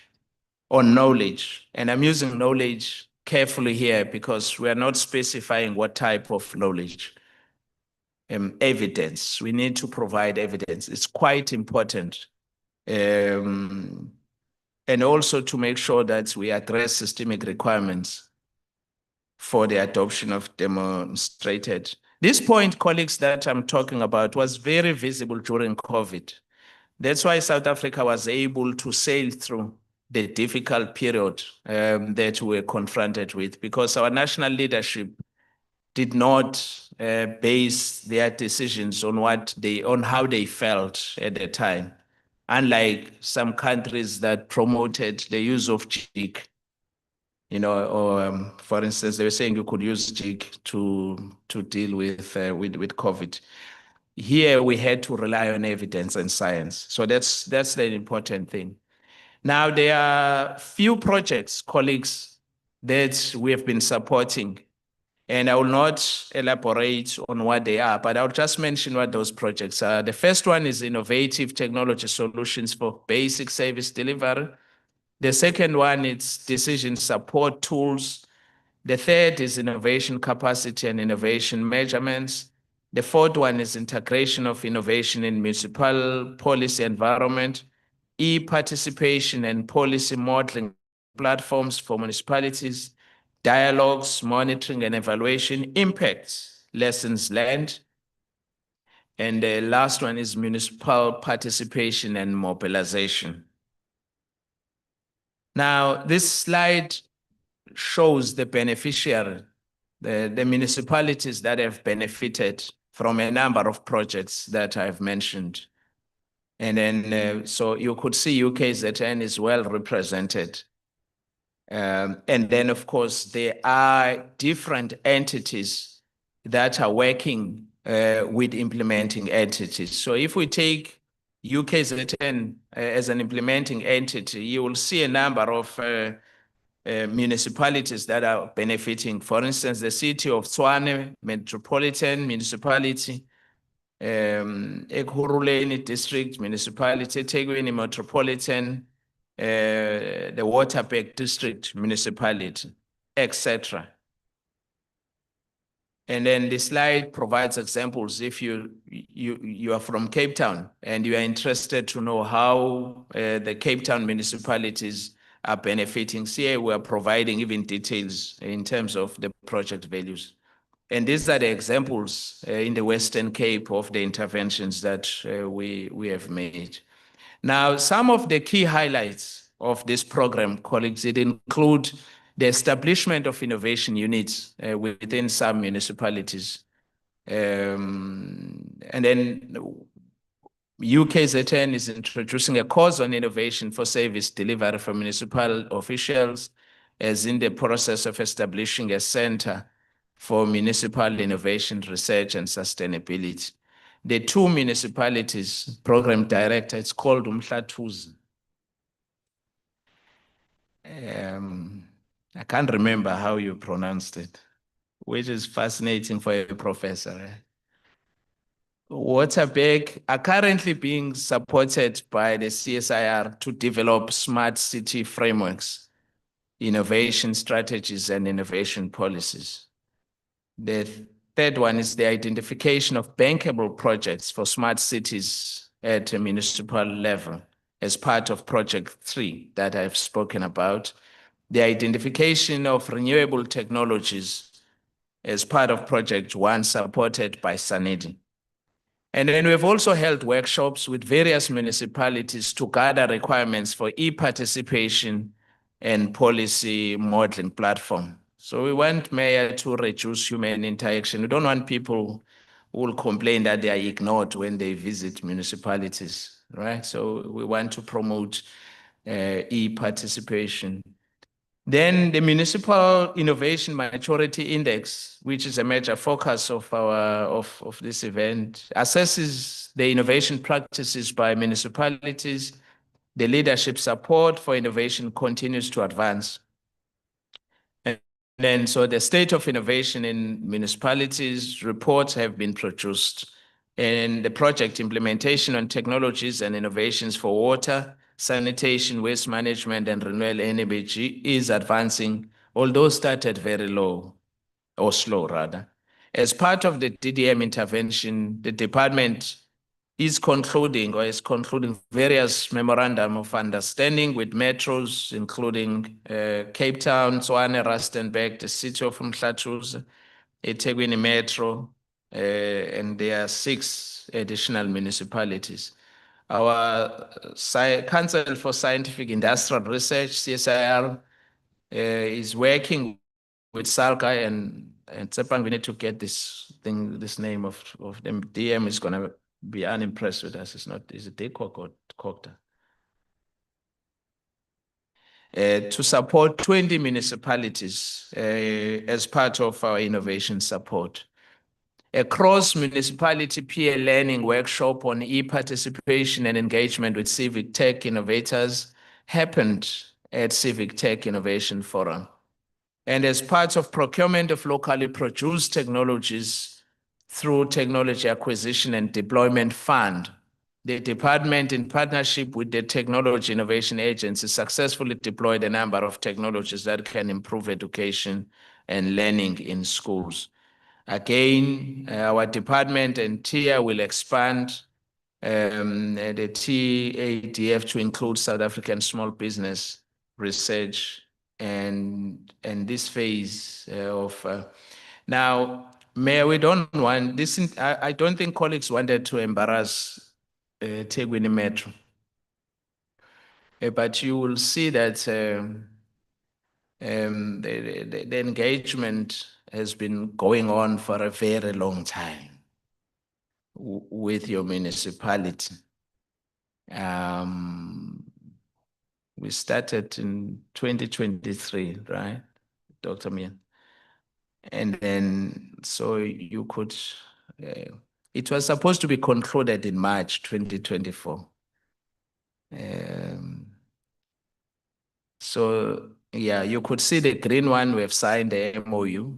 Others, it's in the process. So I'm sure after this event, we should be able to, with the persuasion of DM, to finalize this MOU.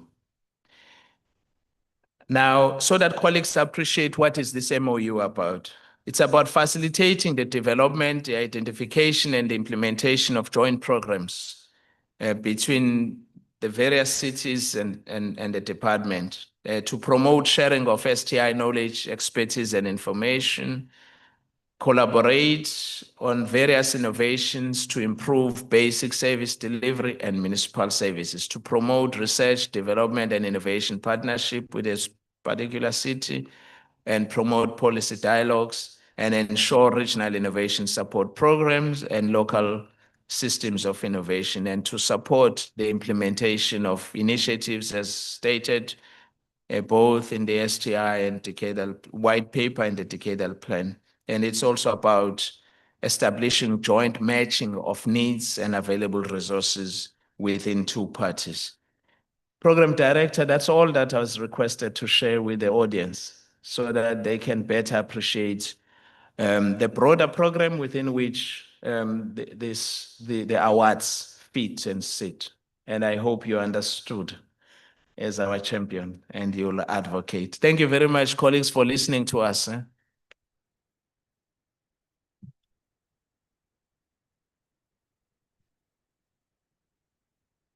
Okay, thank you very much, Dr. Pele. Thank you also for your very descriptive breakdown of how things are happening within all the municipalities. And also, I want to make sure that we are all on the same page. Are you all still here? Yes, wonderful, great. Don't worry, we're going to the last key speech of the evening, or should I say the afternoon. We always save the best for the last. And we also have our esteemed Deputy Minister here who is going to give us our keynote speak for the event today. And this is our Deputy Minister, Dr. Gina. She hails from a humble background here in the Inlembe district in Dwedwe. I hope I got that right, because now I see I'm being pronunciation checked like AI. So I'm going to make sure I really sink it in. Ndwendwe. From the Ilembe district. For 15 years, she's been in the teaching capacity and rose up through the ranks in the political career, where she was able to be nominated into the parliament in 2009. And she has been part of different parliamentary portfolio committees. To mention a few, Higher Education and Training Committee, the Basic Education Committee, and the convener of the Social Cluster in Parliament. She also has her master's and also a PhD. Where do you find the time, Dr. Deputy Minister, for all these things put together? She has also been part of another portfolio, apart from she being the Deputy Minister for Technology and Information, or Masters of Science, Technology and Information, but she's also been the Minister for Trade and Industry as well. So please help me welcome our Deputy Minister, keynote speaker, Dr. Gina, to the table, please. Thank you. I won't be able to. It's fine, ma'am.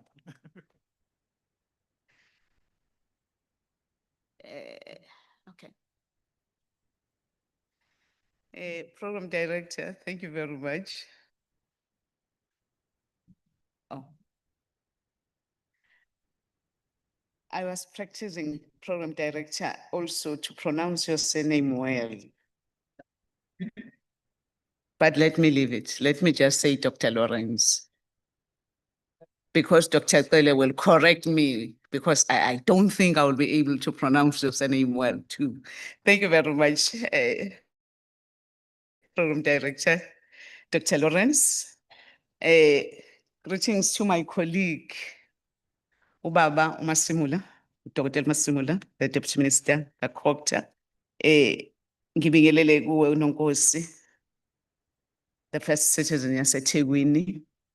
Thank you very much for welcoming us in your city, the warm city. Greetings to the family UKZN, led by Professor Anil. Nami, I'm so humbled to be amongst a family UKZN in numbers like this. So really, we really appreciate it. It shows that you are really, our partnership is working. And greetings to Ubaba Stofile, the president of SALGA, in his absentia. He has just left us because there are other commitments. He needs to be in Mpumalanga for tomorrow. There is a big event that he needs to lead there. Let me also greet various leadership representing various municipalities that are here. There are so many throughout the country. Thank you very much to leadership from all the municipalities that you are here. And greetings to the technical team from UKZN, from the DSTI, from MIMI, from SALGA, from COGTA. I will really thank you for the great and the wonderful work that you have done. That is why you are here tonight. I'm also very excited, really, that we gather here this afternoon. For me, our gathering here, this afternoon event, is for us to pause and put not even these glasses that I'm having, but the magnifying glasses to look at this important sphere of our government, the local government, the municipalities. More exciting for us as the Department of Science, Technology and Innovation is to see this important initiative, which falls squarely within our mandate, taking off the ground. We are really excited. I hope you saw even our DG standing here. He was smiling all the way through his presentation. I have no doubt that each year going forward, the Municipal Innovation Recognition Awards, that is Mira, will go stronger and attract even more corporate sponsors where we can even be able to have even a more bigger event than we are having. We have chosen to focus on promoting and rewarding innovative efforts into our municipalities as part of new ways to improve service delivery, building local economy and advancing new culture of embracing innovative, smart instrument for smart working towards repurposing our municipalities to be smart. It was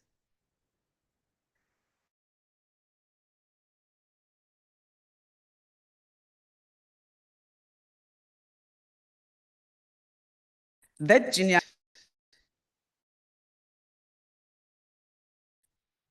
I'm happy. We are saying we need change. We must change the way we do things.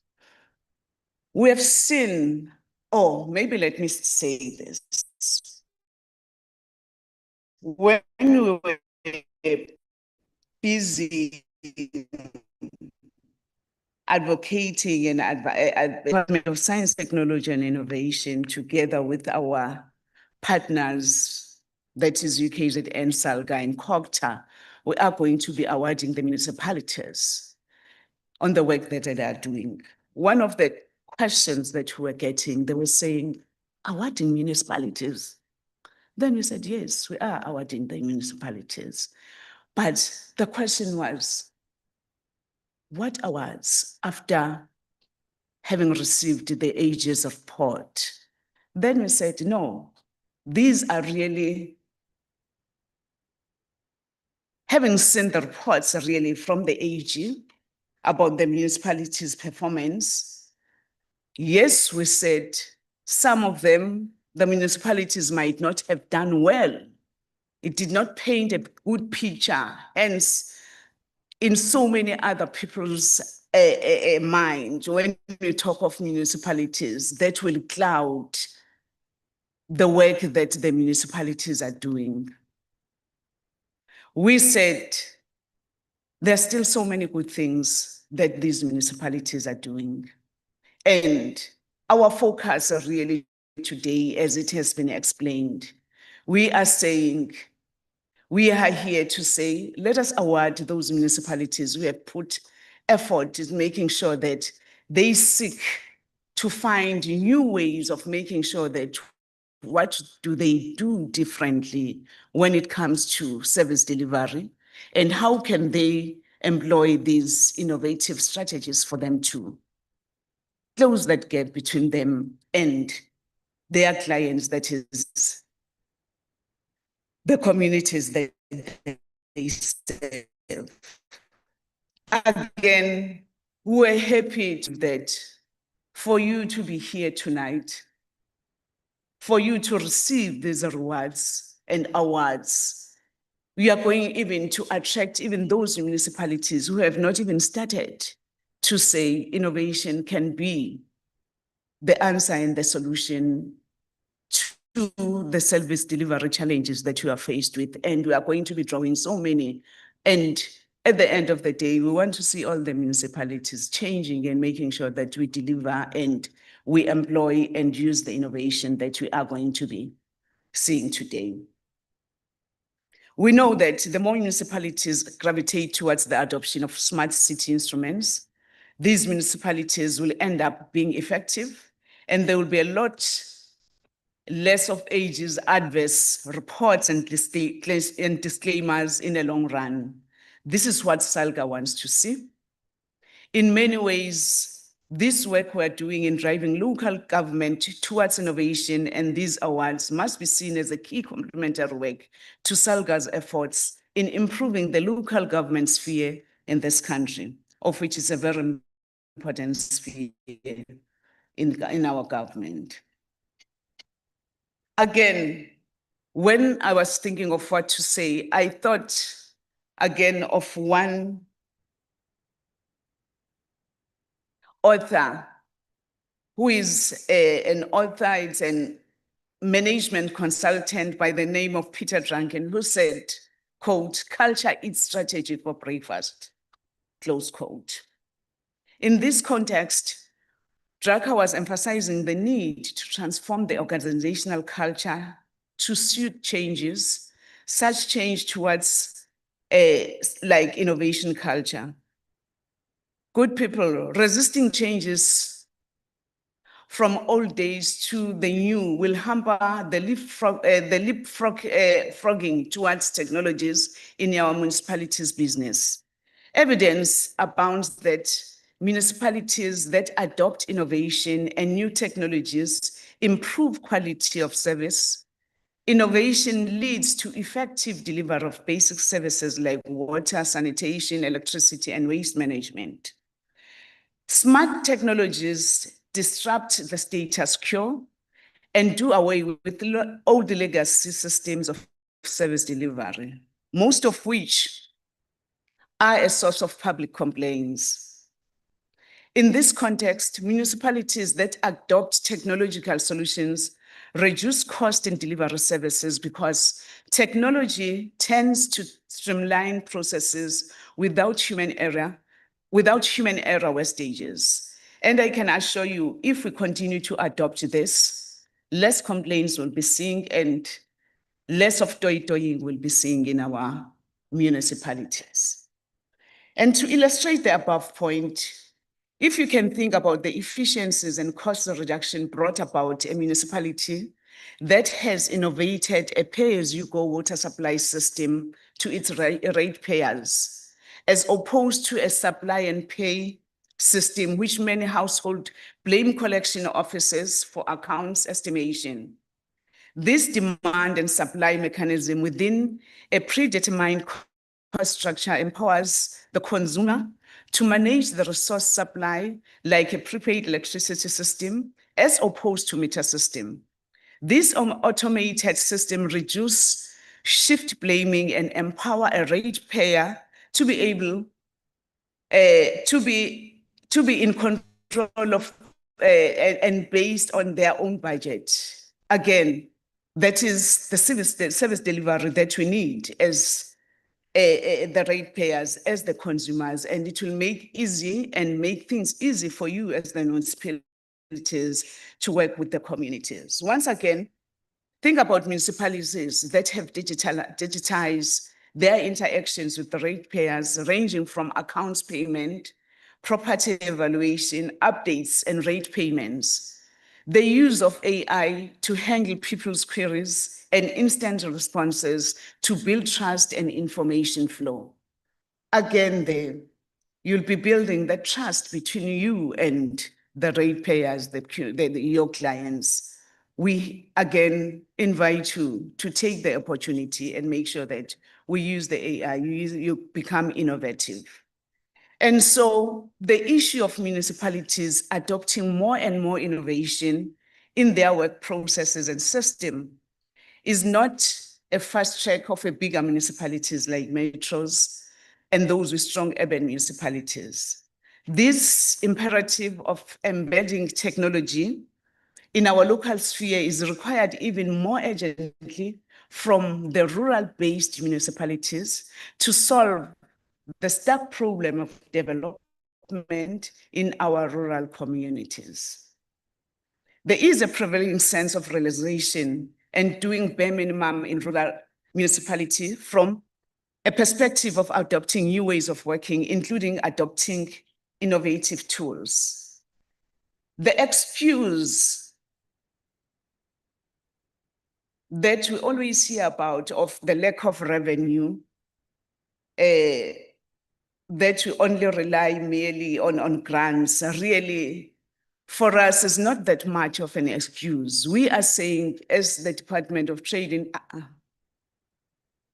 as the Department of Science, Technology, and Innovation, together with our partners, that is the University of UKZN, SALGA, COGTA, we are saying,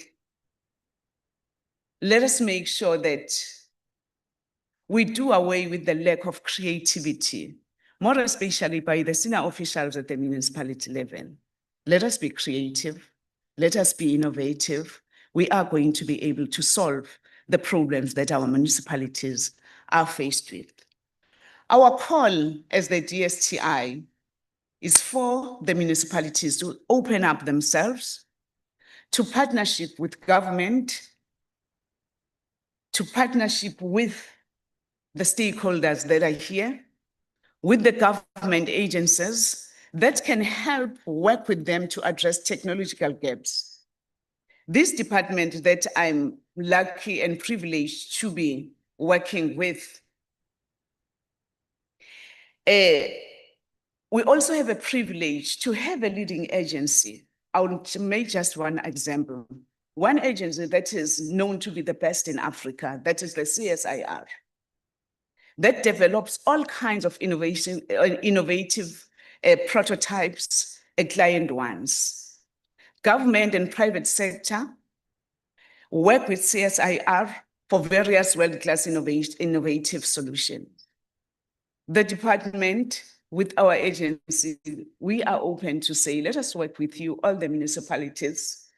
At any given time, you can touch base with us so that we can see what is it that you need, so that whatever that you need, it's designed to help you towards the need that will respond to the challenges that your municipalities is having.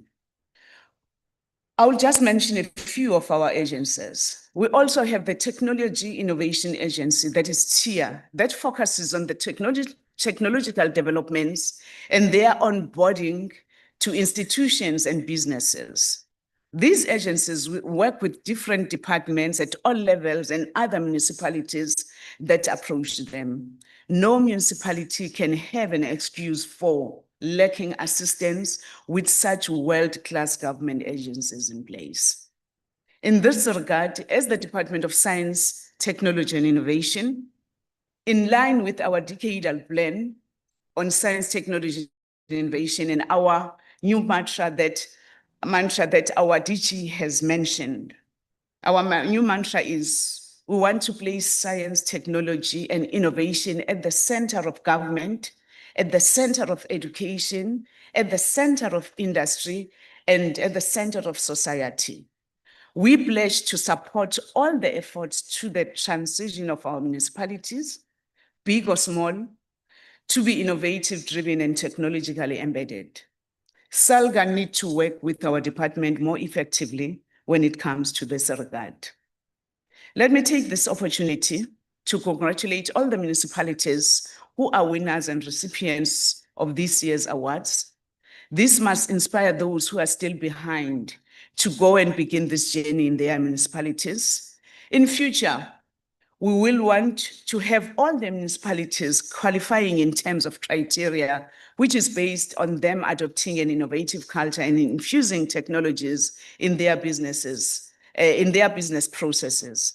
I believe this will happen in few years to come. Let me take also this opportunity to thank the adjudication panel. I don't wish to be you. The task that you were faced with, you did it with pride. It wasn't easy, let me say so, but we are here today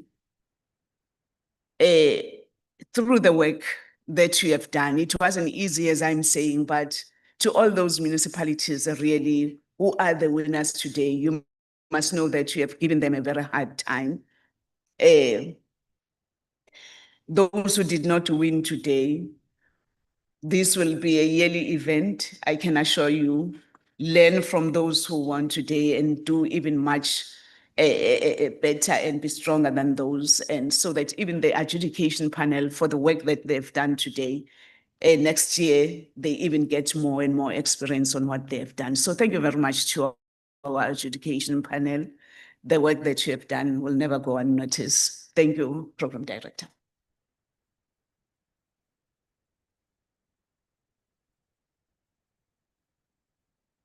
Thank you, Deputy Minister.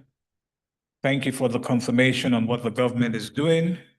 And I also like your compassion to those always even letting down those who are not going to win anything gently. It shows how much you care and how compassionate you are, but thank you so much. So we are now moving to the second phase of this event. I am proud to say there are no more speeches. You can clap. If there are any speeches now, henceforth, we can sing them out. I give you the authority because all the leaders now have spoken and it's a free reign now.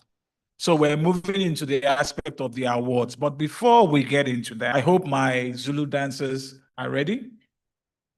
While they're being ready, let me just call out the remaining attendants here of my wonderful municipalities that are here. And I also want Dr. Pele to be in full attendance to correct me when I miss it. Are you there, sir? That's good. That's good. So I hope my dancers are getting ready. Okay. I just want to confirm. Now, this is a difficult one. Is it Hesqua or Hesquire? Hesqua. Thank you, my man. Hesqua local government. Are you here? Okay, they're not. Oh, shame. Okay.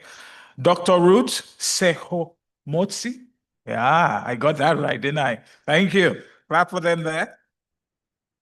John Taolo District. Is John Taolo District here? No, okay. Lekwa Temani or Tiamani? Lekwa Tiamani. Okay. Dr. Taylor, you're quiet. That means I'm doing well. Okay, here we go. Okay, there's this other one, Umsobomvu, or Usobom. No, wait a minute. Umsobovu. Usobovu, thank you. Are you here? Oh, thank you. Wonderful. Then the last one, Umzumbe. Are you here? Umzumbe. Okay, thank you. All right, can we please get ready? Our dancers, can they come in? Oh, 1 more minute. They're ready to come. Yes, they can come in. So, our kangaroo dancers, please come in.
Wow.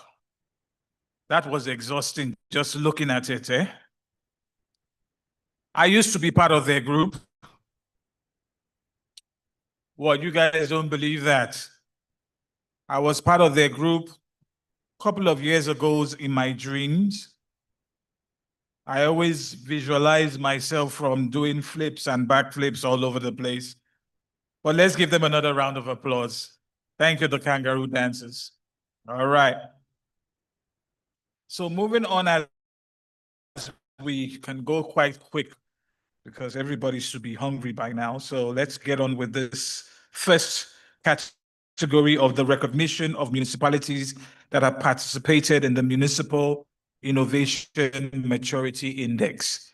And to help me in giving a short narrative before we start to issue these awards, I'm going to call on Prof.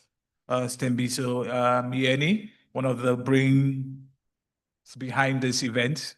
He's one of the ones that have started this whole event that we're doing, and even this index. So can we give him a round of applause, Professor Yeni? Come true. Floor is yours. Take this and throw it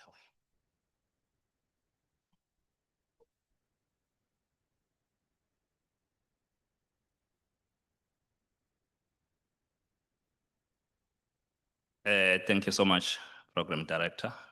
I wish I had that energy that I've seen here, but I still need it for a number of reasons. One has been working very hard to put this together. So that's why I need that energy. My work is very simple. Let me follow from the elders. Dr. Kwele have already indicated that if you're an old bureaucrat, you don't say so many things, but you will just say, so I'm also rising on the protocol that has already been observed. But while summarizing on that protocol, I also want to emphasize what I've also indicated earlier, that the intention of all what we do is to encourage municipalities to think differently. We acknowledge the challenges that municipalities are facing, but through the tools and the instrument that we have developed, we are embracing innovation, but also at the same time, we're encouraging them to participate. So I will then take us through the process that we had followed, more particularly to come up with those municipalities that will be awarded today. But I also want to also say that we have also followed to come up with this report. I define it as a scientific report because it has been developed and produced by an institution that is also has got a mandate to produce these, what Dr. Cele has already indicated, the evidence. So the evidence is here. So ayikho indaba kamanikana la. It was just an evidence, scientific evidence to this. So let me take you through, colleagues, the process. But when I was showing you this report, it's an invitation to say, please make sure that you read this report because it has got so many in it that would be very important. So I also don't want to run away from the reality that academics will always be academics. They will always want to start by saying something that is also academic. In this space, I want to say universities are transformative spaces and have a particular important role to play in social innovation development, producing knowledge and skills development in disruptive social innovation domain, whilst also participating in engaged scholarship, where academics and practitioners co-create and also co-produce new knowledge. Therefore, Municipal Innovation Maturity Index is a product that can help recommend improvement areas in adopting innovative practices, provide insight to municipalities to plan for innovation, and migrate to higher levels of innovation maturity, which I will also speak about. So therefore, in this event, we are celebrating the exceptional achievements and groundbreaking initiatives in the realm of public service innovation. So my DVC has already indicated that this event is a prestigious event which marks an important turning point in South Africa's public services, and it is also a recognition of the transformative power of innovation in the public sector. So I don't want to go back in terms of what municipal innovation maturity index is, tend to indicate that this is a decision-making tool which is designed to measure capabilities in terms of innovation, but also practices and also the readiness to adopt innovation, more particularly in municipalities with an intention to improve service delivery. So that part is very important, but also MIMI can be used to determine the innovation maturity levels of municipalities, identify areas of improvement in adopting innovative practices and provide insight to municipalities' framework in terms of the 6 maturity levels that we have.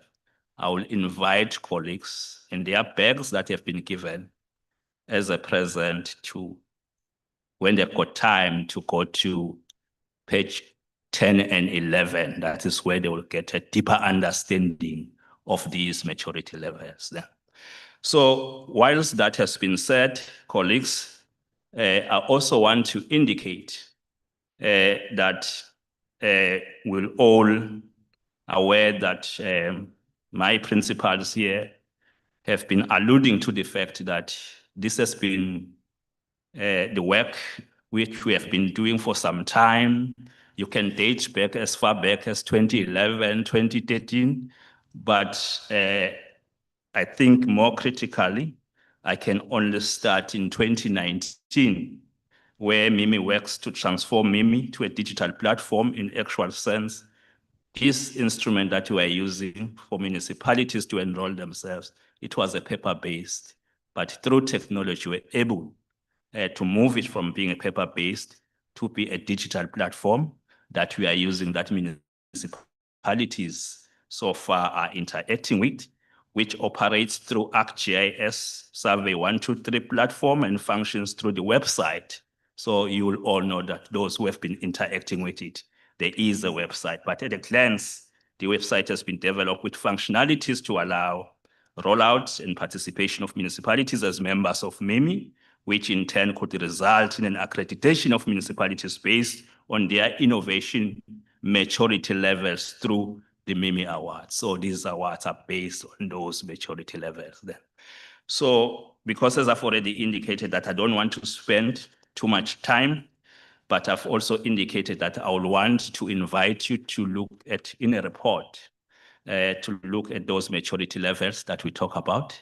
So you could go through page 10 and page 11, but I think it's important to indicate these three levels, where level 1, innovation is limited, if any, awareness or evidence of innovation on other part of individual officials and also organization. Level 2, it's defined. In this case, innovation is defined.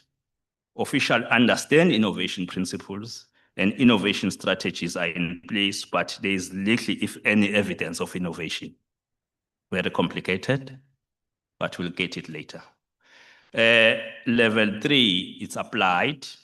Innovation is applied. There's evidence of implementation in certain departments of the municipality, and innovation is repeatable, but irregular. Level 4, innovation is managed. So in this case, innovation occurs on an ongoing basis, and processes in relation to this are managed well in the municipality. Then you go to level 6, innovation principles and practices are entrenched throughout the municipality, and also innovation officials seek to optimize and evaluate solutions and improve on these continuously for internal benefit. Then level 6, which is the last level of this maturity, as I've already indicated earlier, that if you look at the history of MIMI, we started by having 4 maturity levels, but we further refined it to have, or to a point where we added the 2 other maturity levels, which is level 5 and level 6. So in this case, level 6, there's supposed to be a shared learnings. Innovation is open, upward looking, new knowledge is applied creatively based on evidence in different contexts and shared with others outside the organization.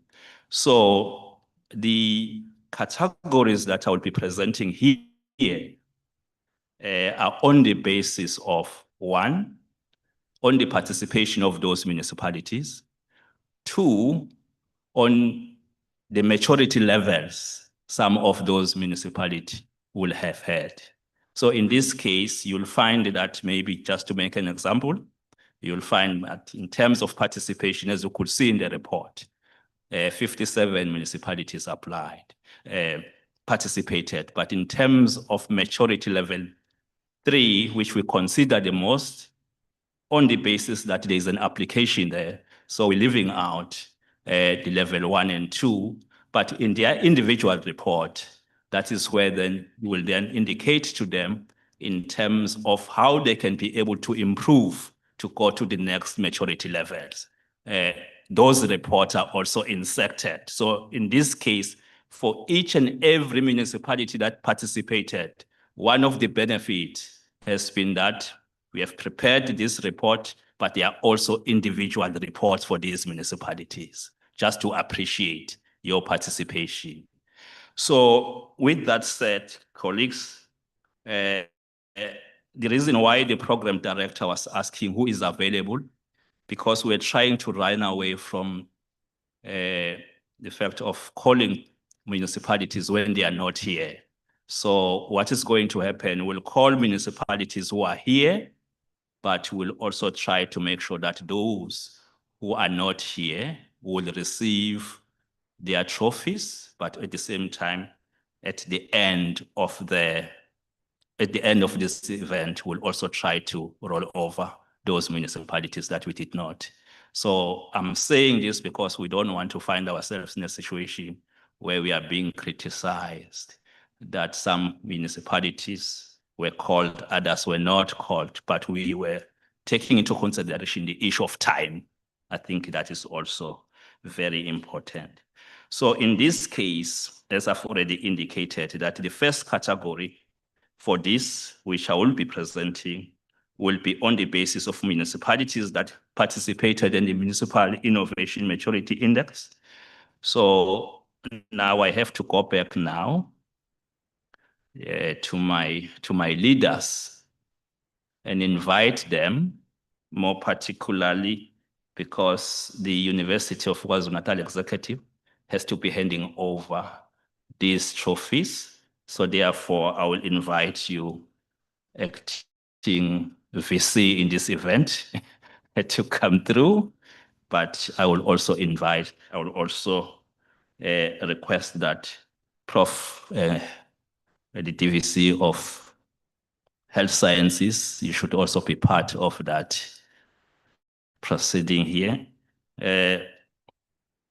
I want to invite you, Sis Norma, because sometimes I'm not sure where exactly do I belong. Sometimes some of the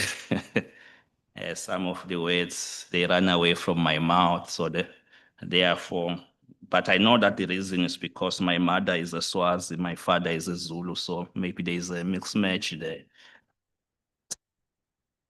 So, but I would also invite you, Prof. Mdau, to be also part of those who will be handing for category 1, whilst also inviting you, Sis Norma, to Executive Director in actual sense, to also help me in terms of announcing those municipalities there. So I'm only going to take a second just to allow you to come through, and also to allow the executive also to come through, so that we can hand over those. There are 2 things that you are handing over, colleagues. We are handing the trophies together with the certificate. Thank you.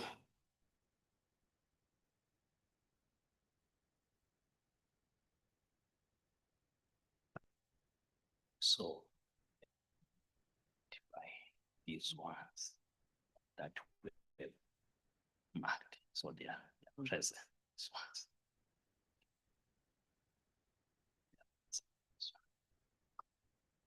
Yes, I will be with you. Where is the drum roll? So did you already say what are they? It's category 1 for their participation. For category 1, I'm going to call out the names and those municipalities that are here to come forward for their award. Our very own eThekwini Metropolitan Municipality.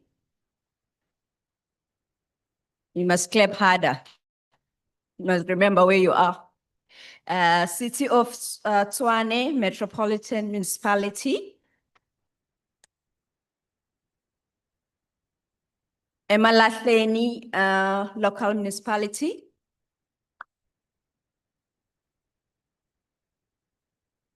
City of Cape Town Metropolitan Municipality. Drakenstein Local Municipality.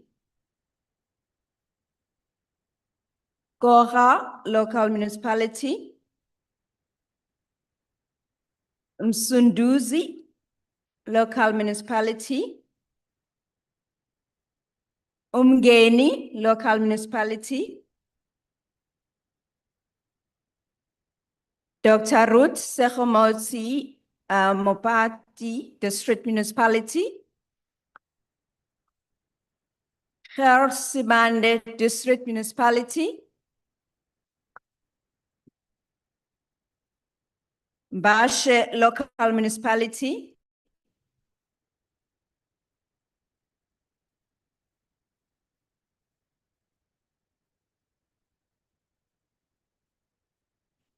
Okay, sorry guys, they say I must slow down. I thought they were quicker. Apologies.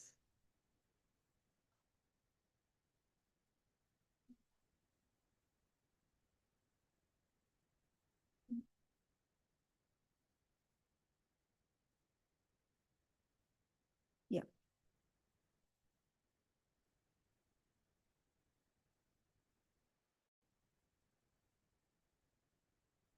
So where? eThekwini municipality, city of Tshwane, city of Cape Town, Drakenstein,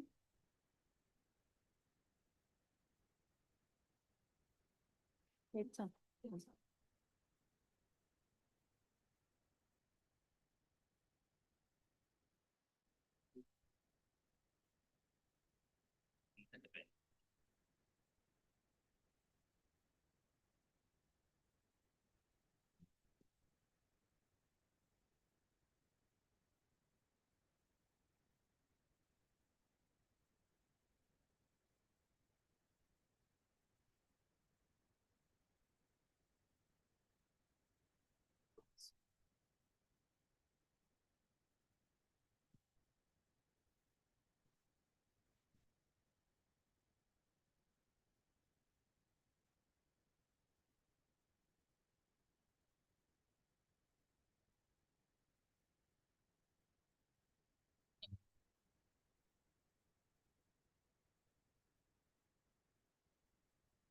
Okay, what do you have?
Drakenstein?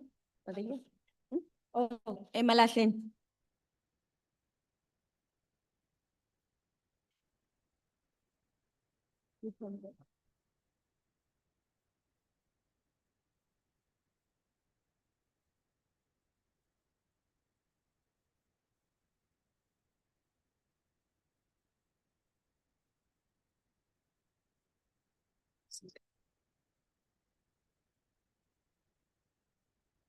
Umsunduzi.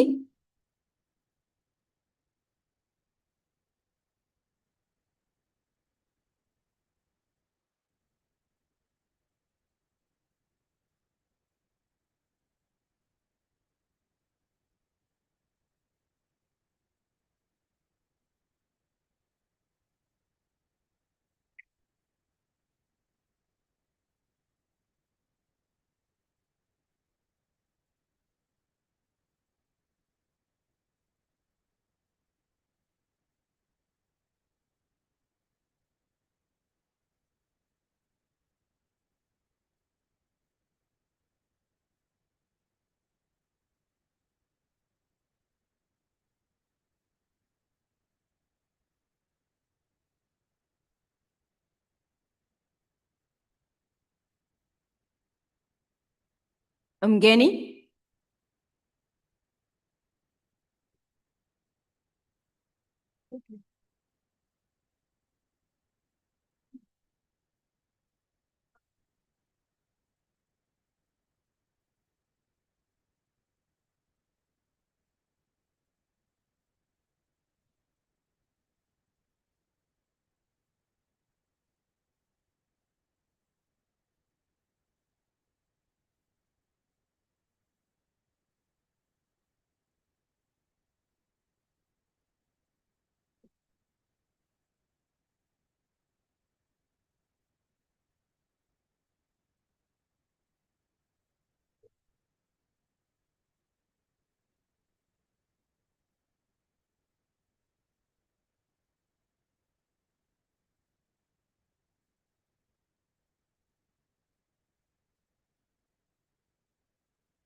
Sibande.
Ilembe.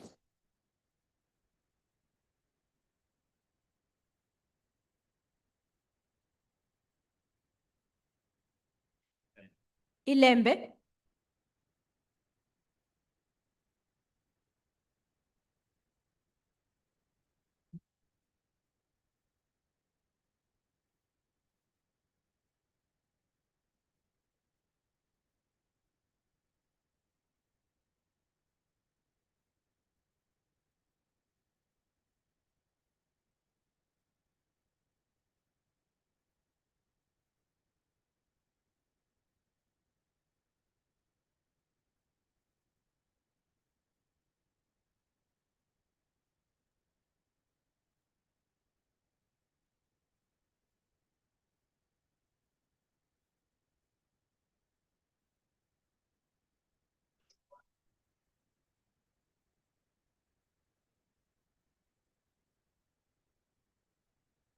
Dr. Ruth Segemotsi Mopati.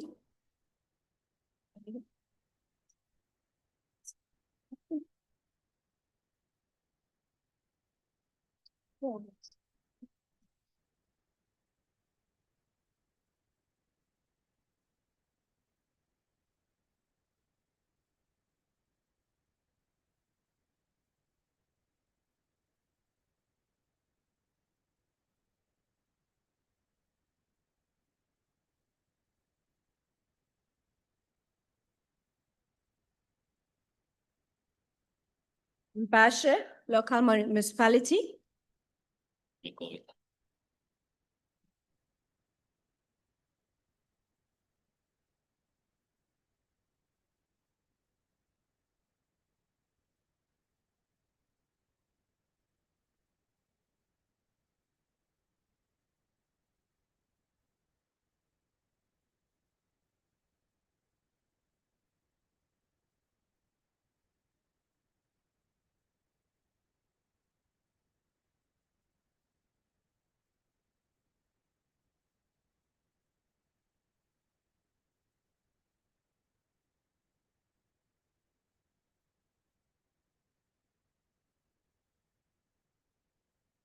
Umsobomvu.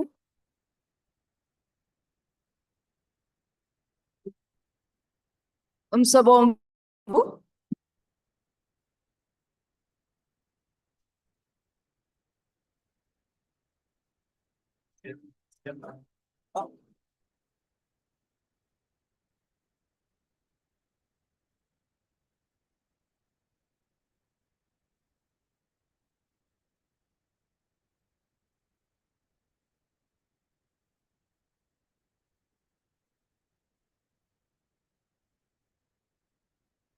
Swartland Municipality.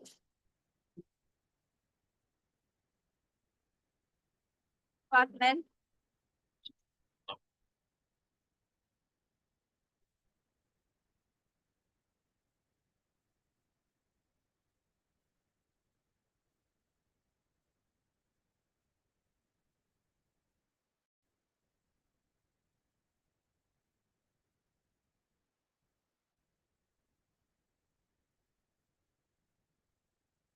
Midvaal Local Municipality.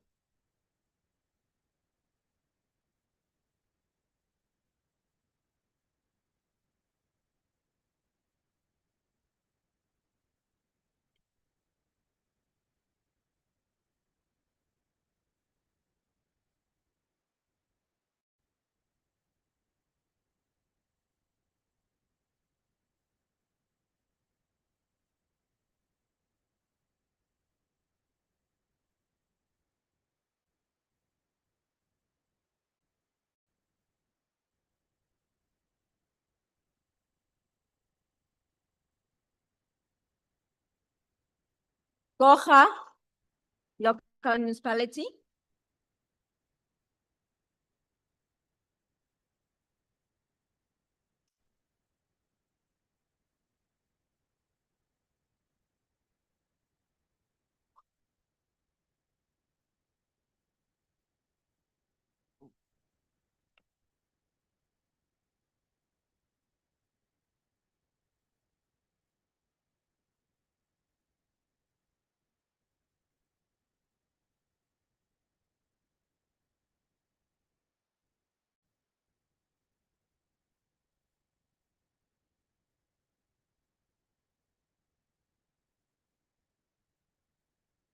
Overstrand Municipality.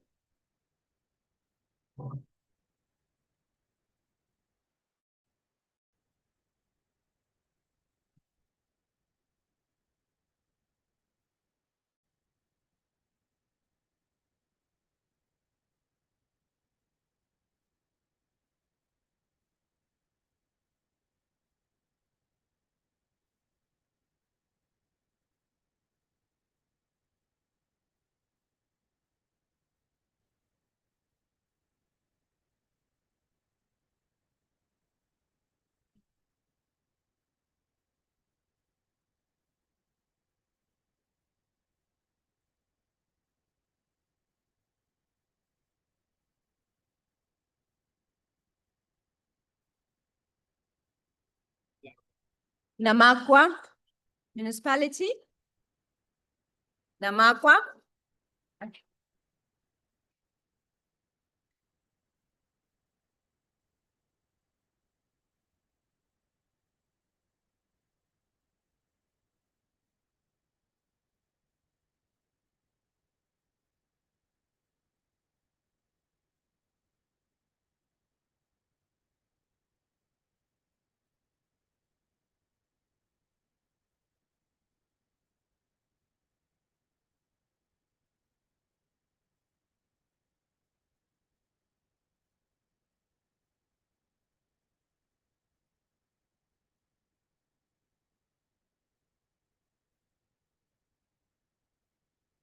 Have you taken? Run away.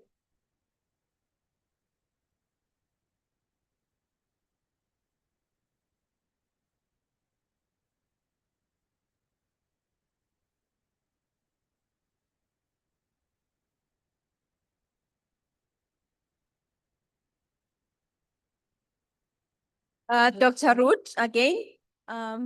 Is anybody representing Dr. Ruth Sehomotsi?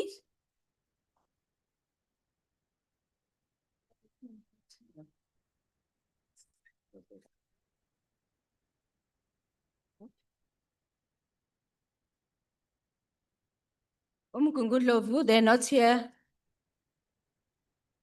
Umgungundlovu? No? Okay. I think that's.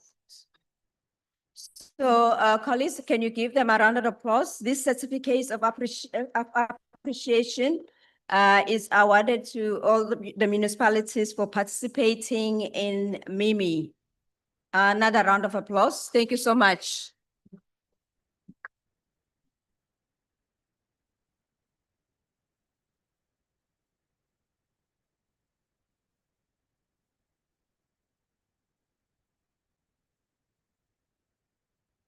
We're moving to match.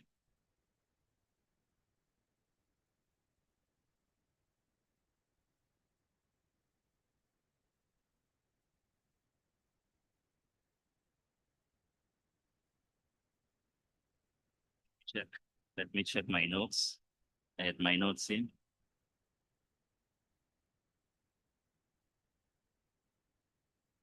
Tingnan naman notes lang.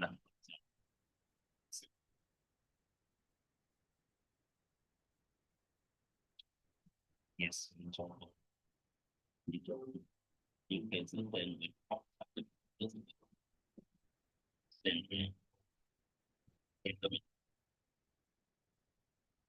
We're also going to request the Deputy President of COPTA to come on stage to join UKZN.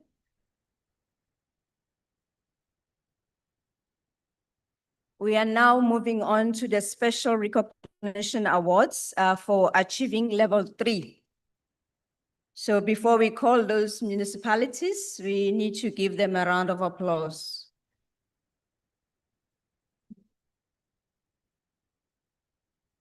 Okay, are you ready? City of Ekurhuleni Metropolitan Municipality, please come forward.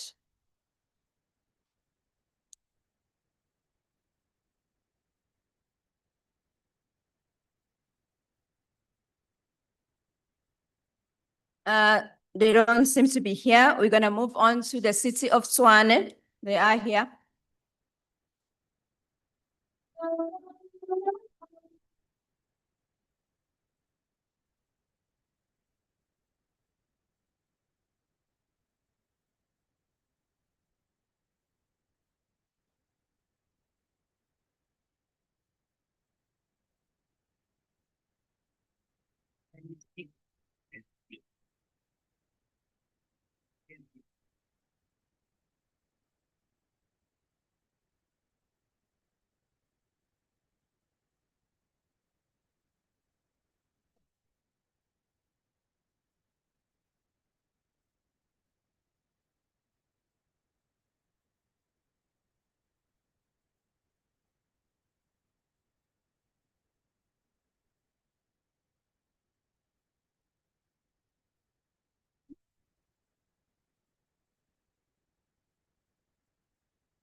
Ehlanzeni District Municipality.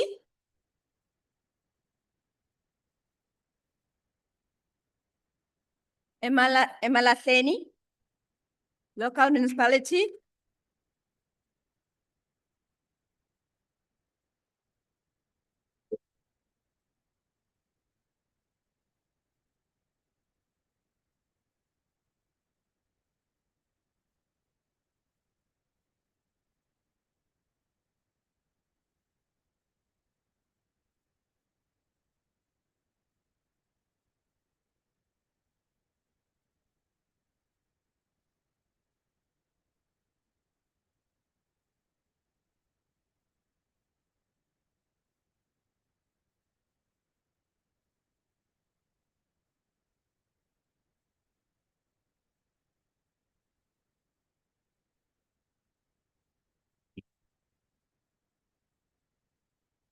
iTheku namaphethela.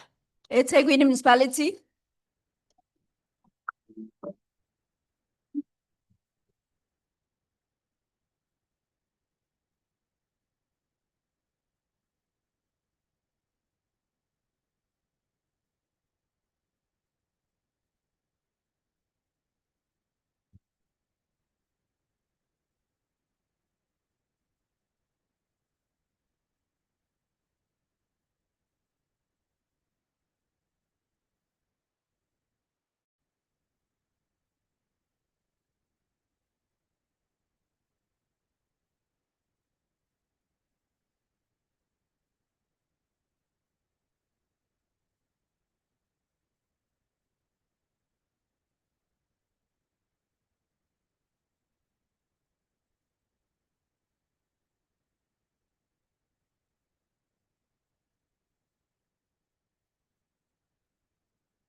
Local municipality.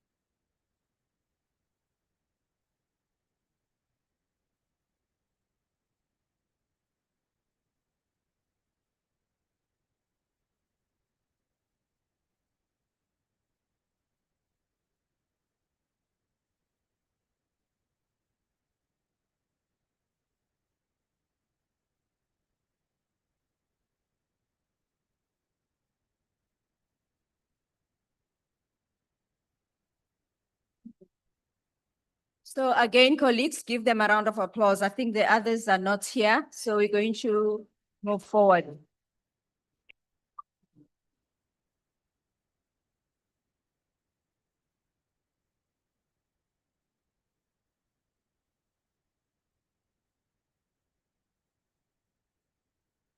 Yeah, but DSTI. Yeah. This one, but UKZN can still be there. Okay.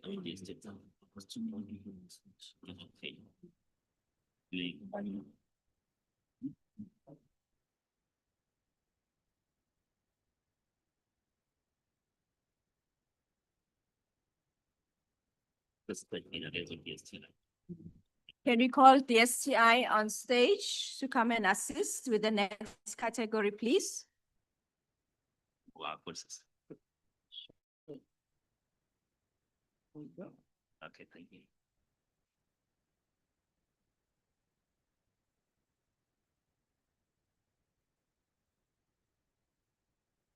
Well, thank you very much for that. That was quite a long one. So I'm going to call on the Chief Director for Innovation and of Inclusive Development at the Department of Science, Technology, and Innovation, Dr. Sepang Musia, who would now take over the category of Special Recognition Awards.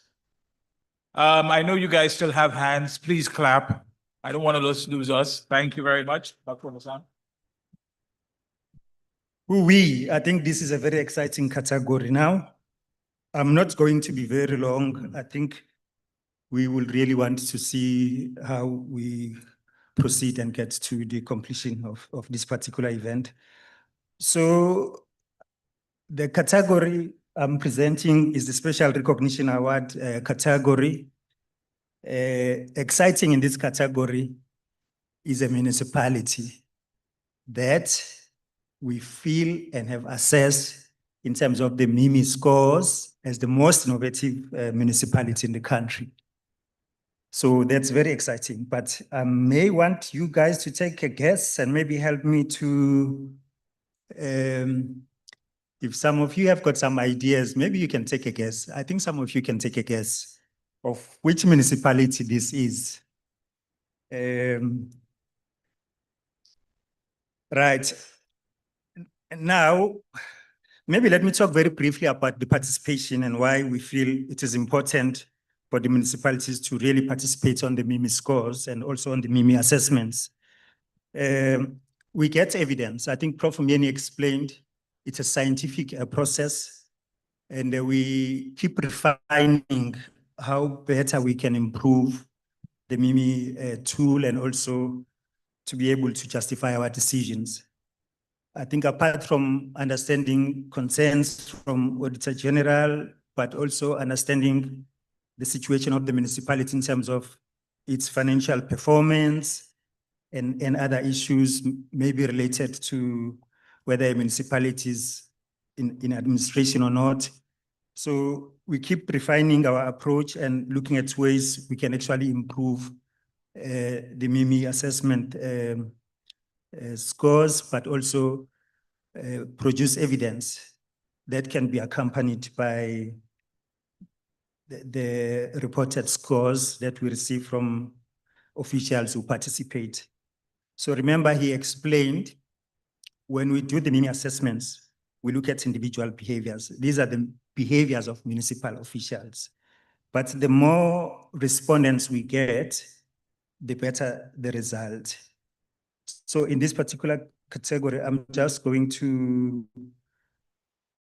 explain which district municipalities had the highest number of municipalities who participated, but also which metropolitans, they had the highest number of officials who really participated. Why this is important, we have as a department established what we call the Municipal Innovation Fund. We call it the MIF. So this is a fund that will be made available to municipalities to apply for innovation project funding. Municipalities will decide, identify, package those projects and apply for funding through this particular fund. And one condition will be for municipalities to at least be part of the MIMI surveys, but also be able to give us an indication that they can achieve at the highest level of maturity, just as a way of encouraging municipalities to really move from one maturity level to the next. So that is the reason why we feel the participation, the involvement of municipalities is very important. I can also recall, Prof. Mieni, when we started, I think we had about 4. When we tested the tool, I think we had about 4 municipalities. It was an idea at that time to test if we scale up this idea, what will be the impact.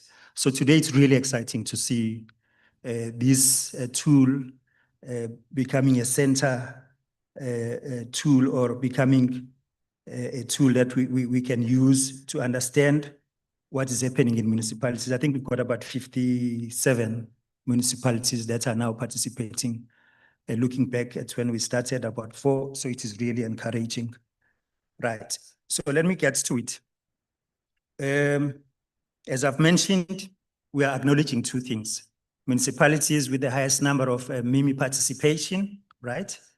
But also a municipality with the highest level of maturity level 4. It is only 1.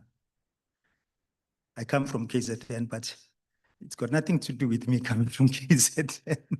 So it's only 1 municipality that we will award and acknowledge for their effort in terms of processes, in terms of systems to really get to level 4.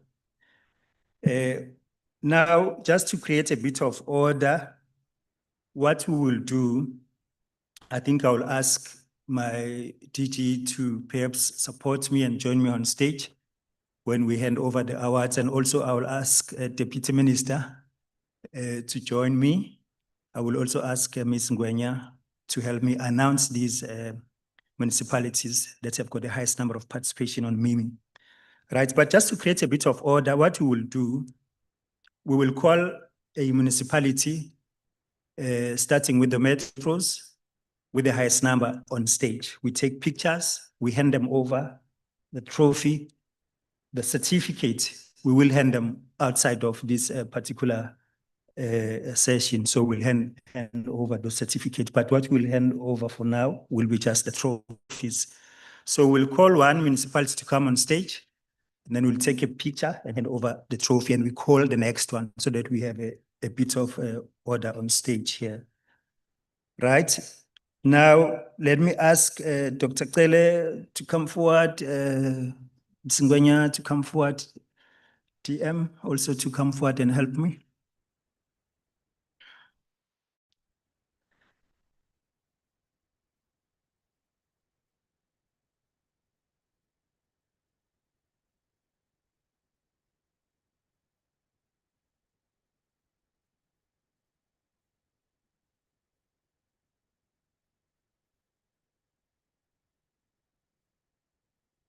So like I told you, It is an exciting one. I will be happy to describe to you what makes this municipality a highly matured municipality in terms of innovation. I will explain that just before the Deputy Minister hands over that particular award.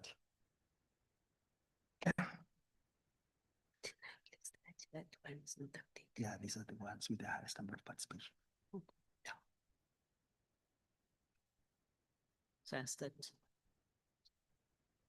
Madam, center or 31 lines. One at a time. You come, this is an hour, take a picture, then call another one. Am I tall? I'm told I'm too tall, so they had to adjust. I'm going to start with the municipalities. And I am informed that 3 of them are in the room. And the first municipality, can you take a guess? Those who know where I'm coming from, can you take a guess? See, okay, City of Tshwane Metropolitan Municipality.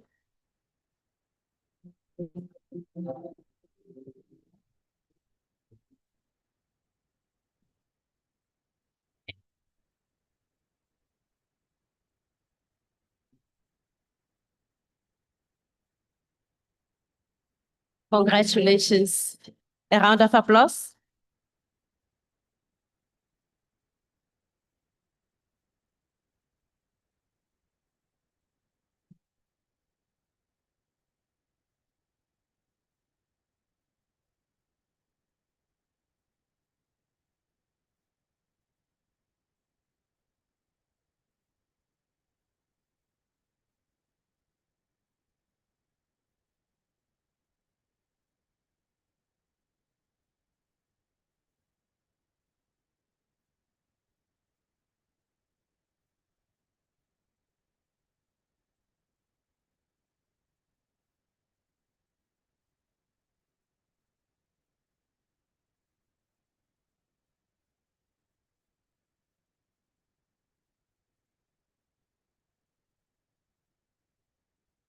Once more, let's give them a round of applause as they leave the stage.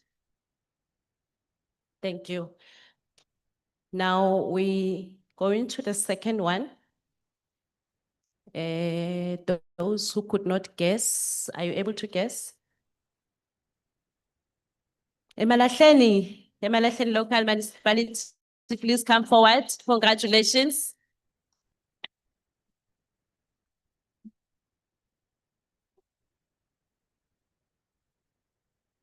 Let's usher them to this. Let's usher him.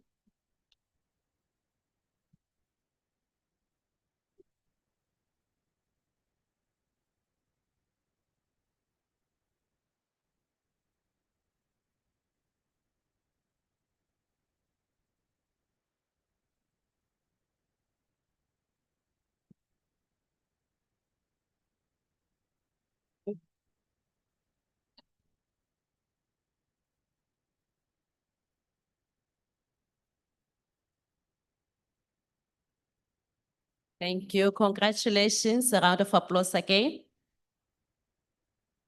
Now, the third municipality, I'm not sure whether I should continue asking you to guess because it seems like you're not getting it right.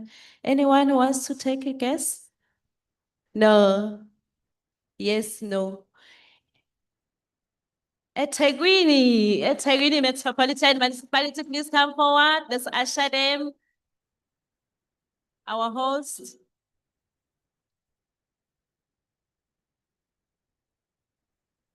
Let's usher them. Let's usher them. Let's usher them.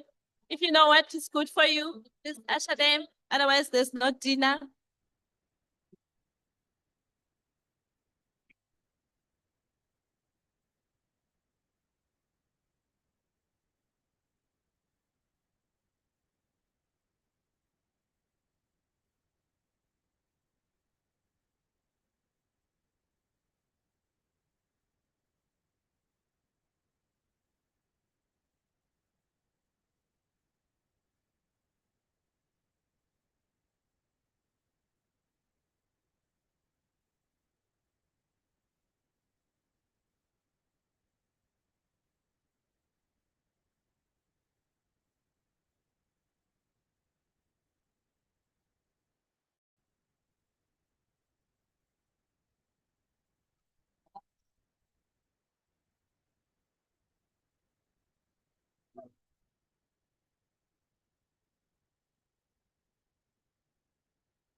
Oh.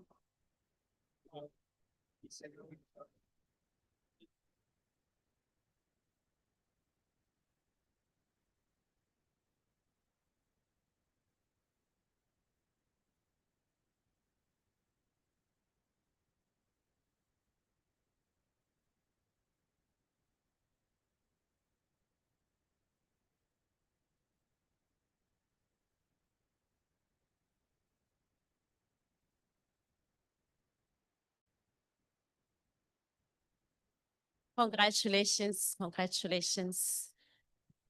Now I'm going to announce the fourth and last district municipality in absentia. They couldn't make it. Waterberg District Municipality. Can we please congratulate them in absentia? Thank you. Thank you.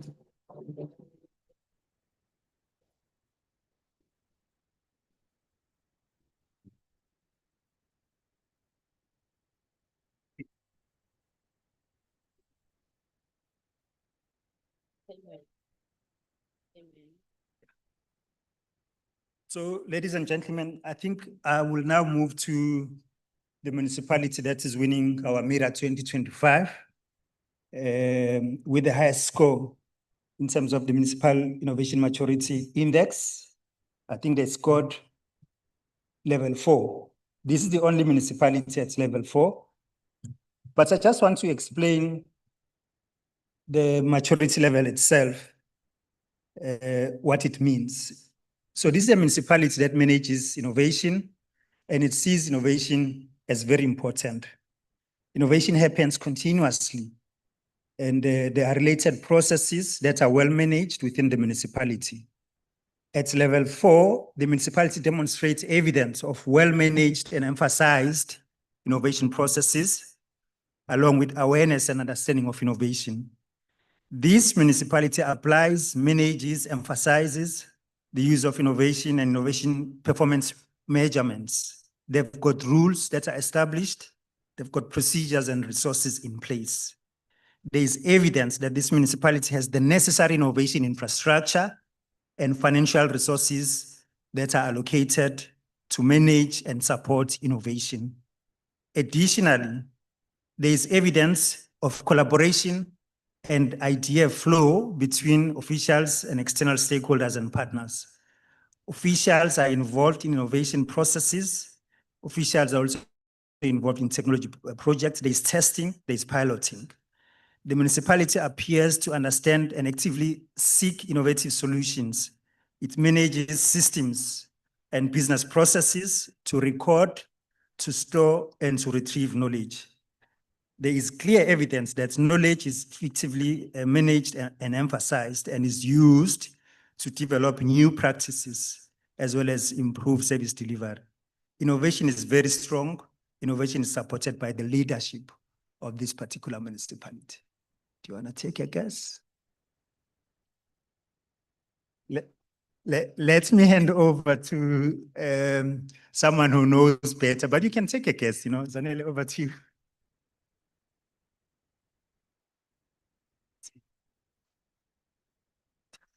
I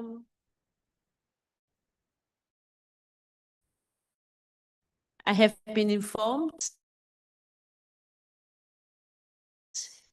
not to announce. Row 1. Okay, row 2. Row 3.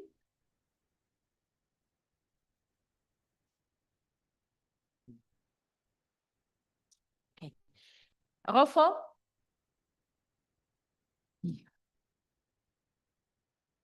Colleagues, your guess is City of Cape Town. Please come forward. Congratulations.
Yes, you are excused, please. Please forgive the rudeness of Dr. Musia. Being a program director is not easy, eh? But thank you, DM, thank you, Director General. So now to the last category, which is trailblazing innovations and innovations for service delivery. And I'm going to call on Mr. Sandile Mbata to please come and handle this section. Can we please clap for him? This is the very last category. So let's show our enthusiasm, please. Sandile, where are you, my man? Maybe he needs music. All right, thanks, somebody. Okay, he needs to get his PowerPoint ready. Oh, there's two of us. Salga as well. My apologies. They did not inform me well. So it would always be, I will be assisted with Rebecca. So I didn't get your surname, but I would. Makatini, Rebecca Makatini.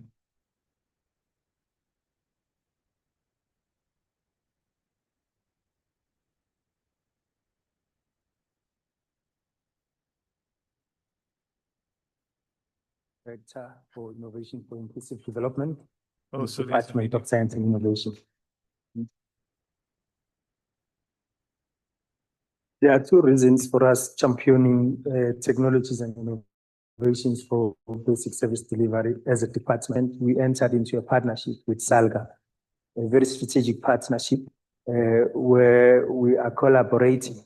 We've got a number of joint collaboration areas around innovation and technology.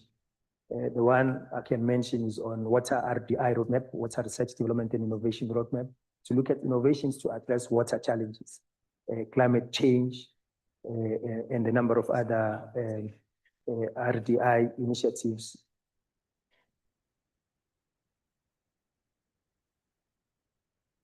My name is Lungi Zuma. I work as a professional engineer at eThekwini Municipality in the Water and Sanitation Unit.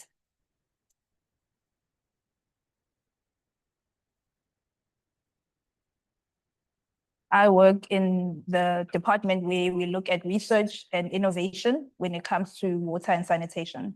So we're looking at new ways in which the municipality can deliver sanitation services that are sustainable, that are hygienic, that are acceptable to all our users. As the Water and Sanitation Unit, our strategy for embracing new tech and innovation is through doing pilot-size trials.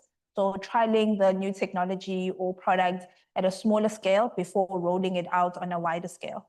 So what this does is it enables us to check its effectiveness, its acceptability to our users, and also its sustainability in the long run. Another strategy is working with external institutions like the WASH R&D Center at the University of KwaZulu-Natal, as well as the Water Research Commission, to help us with developing the new technologies and eventually rolling them out on a wider scale. My name is Tato Shupi. I'm the Director of Innovation Unit.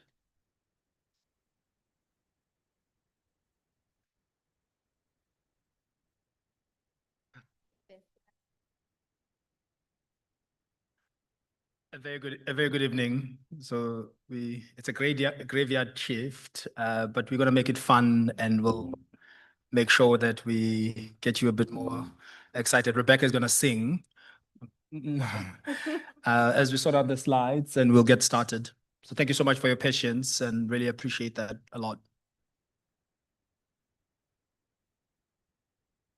Yeah.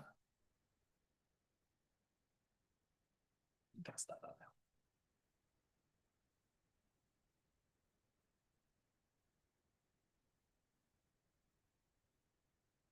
Okay, good evening, ladies and gentlemen, honored guests. I think all protocols have been observed. This is the third and final category that is looking at trailblazing innovations. The program director omitted to introduce myself, so I will do that for myself. My name is Rebecca Makatini, and I am from SALGA, and we are partners in this program. While our slides are getting sorted out, All right. I wanted to introduce the categories that were, or the criteria that were looked at in the, by the adjudicators. So we issued quite an extensive call. Our partners at UKZN developed a very robust call for entries that was disseminated. And we're looking at specific criteria in that call. Oh, we're being sabotaged.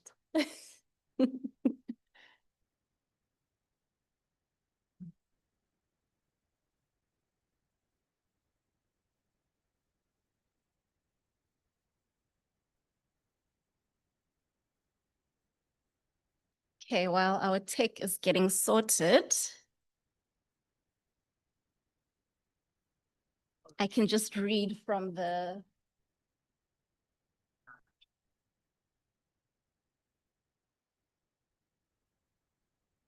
Come there without saying things that are regret. All right, so the criteria that we used to adjudicate these awards, we were looking at originality and innovation. So is the project creative? Does it have any novelty? Does it encourage new ideas to improve service delivery? Secondly, we looked at the aspect of sustainability. When I say we, I mean the adjudicators.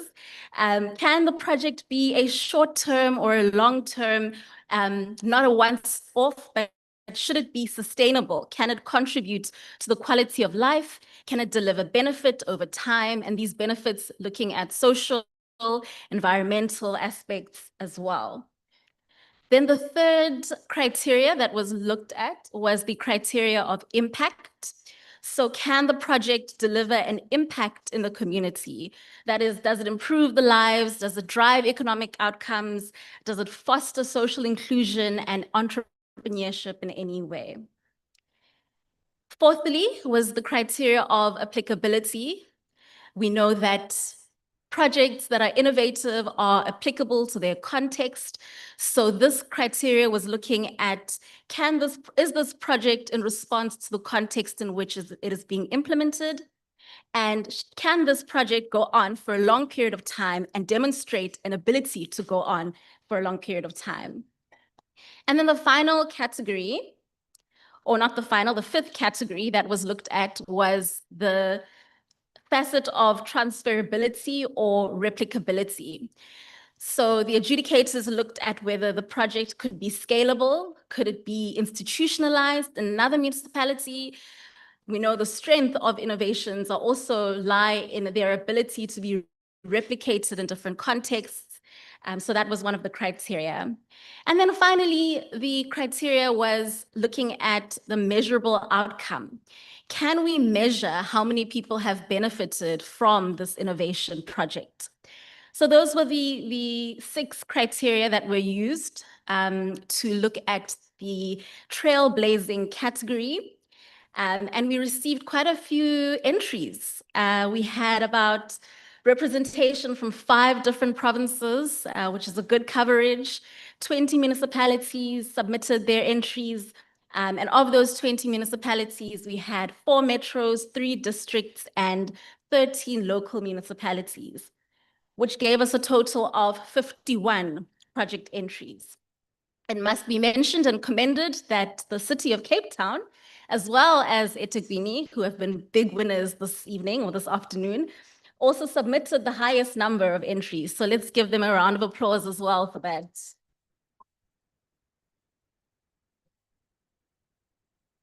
Oh, great. Okay. Then we look at our Eastern Cape municipalities and a distribution of projects from there. We had 4 municipalities submitting projects from the Eastern Cape, 1 district and 3 local municipalities.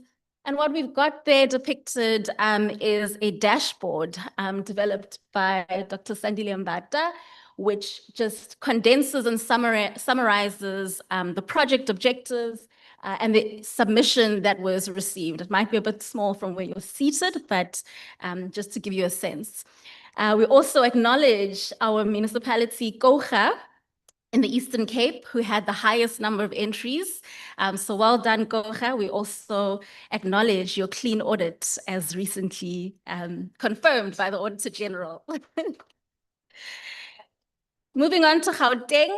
In Gauteng, we received 2 entries from our metros in Gauteng, and City of Ekurhuleni was the municipality that submitted the highest number of entries. In KZN, our host province, we received 5 municipal entries, 1 district, 1 metro, and 3 local municipalities.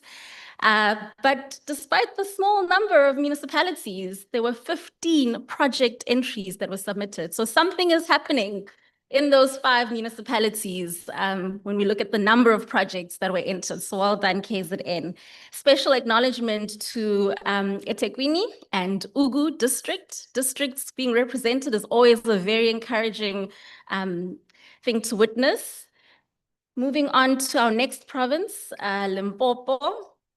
We had a total of 3 municipalities that participated, 1 district, 1 local municipality, and 5 project entries from Limpopo. And of course, a special mention there to Capricorn District with 3 entries out of the total of 5. Western Cape, we had 6 municipalities, 1 metro, 5 local municipalities. Of course, it can only be 1 metro in the Western Cape. And there we had 23 project entries, which is also quite commendable when we compare the number of municipalities and the number of projects, right? Of course, City of Cape Town has already swooped the big award for tonight, but they had the most entries with 8, followed by our colleagues in Mossel Bay. So this was just to give you an indication of who we are celebrating, who we received nominations from or entries from, and what the criteria was that we were looking at before we get into the business of the day. All right. I'd like to call upon our Deputy Minister as well as our DG from the DSTI to once more give us an opportunity to hand over the awards for our trailblazers. All right, you're gonna help out with the awards. Great. Thank you so much. Local government is very busy. Our president couldn't stay the full duration. Our deputy minister couldn't. So we have the representation from our partners. This is collaborative governance, as was said by our president earlier. All right. So what we're going to do is I'm going to call out the name of the municipality and their project. And if you can come up, and while they're coming up, I'll give you a chance to applaud for them as well. But as they're coming up, I'm just going to read a project description so that you know what they actually submitted. And then we'll take a picture, and then the next municipality will come on board. All right.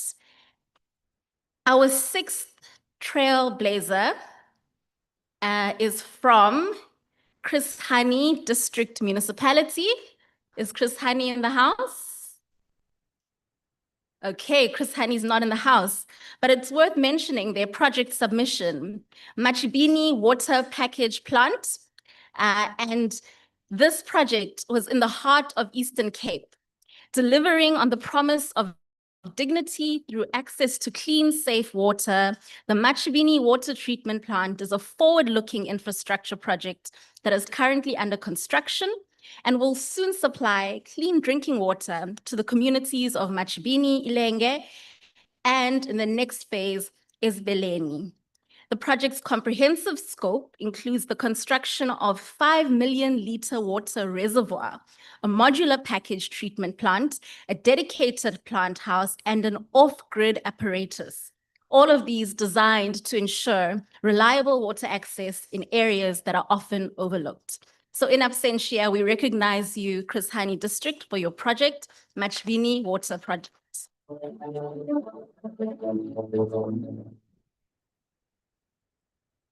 In 5th place, we have Drakensberg local municipality in the room. Yay!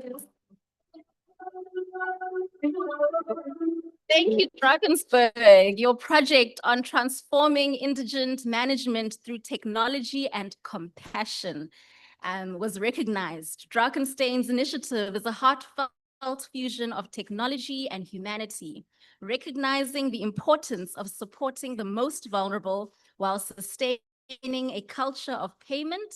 The municipality has revolutionized how indigent households are registered and supported. By implementing a smart, people-centered system, the project ensures that those who qualify for indigent support receive it efficiently, while also encouraging those who can afford to do so.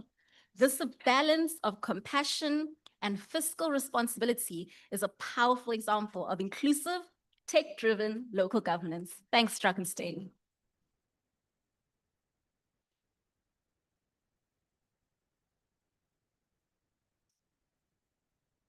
And our fourth trailblazer for the evening, Polokwane, local municipality. Are you in the room with us? Polokwane is not in the room, but we acknowledge them for their project on My Polokwane Citizen app. Polokwane is reimagining community engagement in the digital age. The My Polokwane Citizen app brings municipal services directly into the hands of residents, enabling reporting in real time of service issues and facilitating prompt municipal responses. This innovation transforms the traditional community hall into a visual, interactive space where accountability and responsiveness are strengthened. By empowering citizens and improving feedback loops, this municipality is reducing service backlogs, saving costs on issues like non-revenue water, and fostering co-governance. We acknowledge you, Polokwane, for your citizen app. Thanks.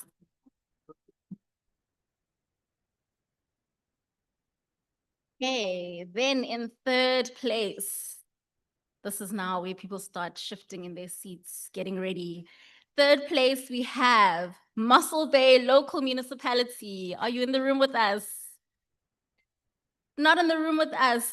Okay, we recognize Mossel Bay for their Joint Operations Center. A little bit about this project. In a world increasingly characterized by uncertainty and risk, Mossel Bay's Joint Operations Center stands out as a shining example of integrated emergency response. This particular innovation brings together municipal departments and external stakeholders into a unified, tech-enabled command center to coordinate real-time responses to emergencies and community safety incidents. In January 2025 alone, the JOC facilitated responses to 117 fire incidents, 95 of which were identified or reported through the center. This is not just an operations hub. It is a lifeline for communities and a model of proactive collaborative governance. Well done, Mossel Bay.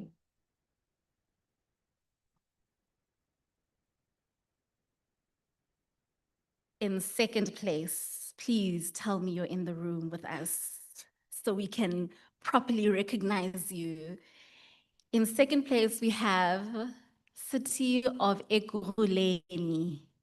Are you in the room? Oh, no, they're not. But you have to hear this, colleagues. I think it's encouraging and helpful to hear what your colleagues are doing. Their project that came in runner-up position was on revenue enhancement, tackling non-revenue water. Ekurhuleni has taken decisive steps to address one of the most pressing fiscal challenges facing municipalities, non-revenue water. And we know trading services are currently under review in the sector. Through a proactive, data-driven approach, the city deployed advanced leak detection technologies to identify, prioritize, and repair infrastructure faults across its water network. This initiative not only curbed significant water losses and reduced bulk purchases from water boards, but it also improved service reliability for residents, something we can all relate to. By aligning financial sustainability with improved service delivery, Ekurhuleni is proving that smart water management is foundational to resilient governance. Well done, Ekurhuleni.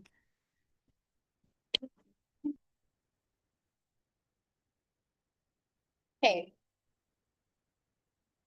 Okay, and our trailblazer for the 2025 Municipal Innovation Recognition Awards.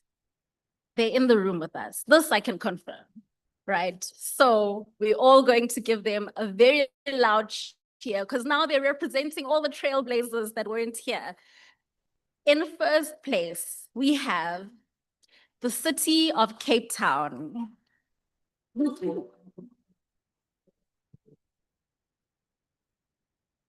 And we recognize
So the City of Cape Town project, Digital Way Leave Management System.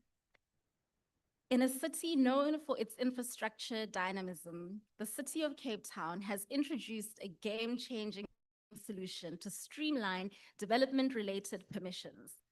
The Digital Way Leave Management System consolidates and standardizes requirements from multiple departments into a unified, web-based, one-stop platform. No longer do developers and contractors have to navigate the maze of disconnected municipal processes. Now, with a single entry portal, applicants can submit, track, and receive updates on their way leave and permit to work requests, saving time, reducing frustration, and of course, improving transparency. Colleagues, this is a trailblazing example of how digital transformation can enhance the ease of doing business and make city processes more responsive to economic and infrastructure development. Once more, let's give a round of applause to the City of Cape Town.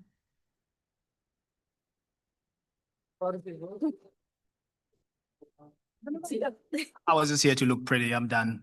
I don't have much to say. Well done. Thank you very much. And I think in closing, what we would want to reflect on, and these words are not my words, these are Dr. Mbata's words, is that each of these trailblazers is a testament to what's possible when municipalities act with courage, creativity, and commitment. Their innovations are not only solving today's problems, they're really laying the foundation for a more responsive, just, and inclusive local government system. So, as we conclude on a celebratory note to their success, each and every one of you in the room, really, your success, and we learn from these examples that have been portrayed today. May you all continue to blaze trails together toward a future where every South African receives the quality service they deserve. Thank you.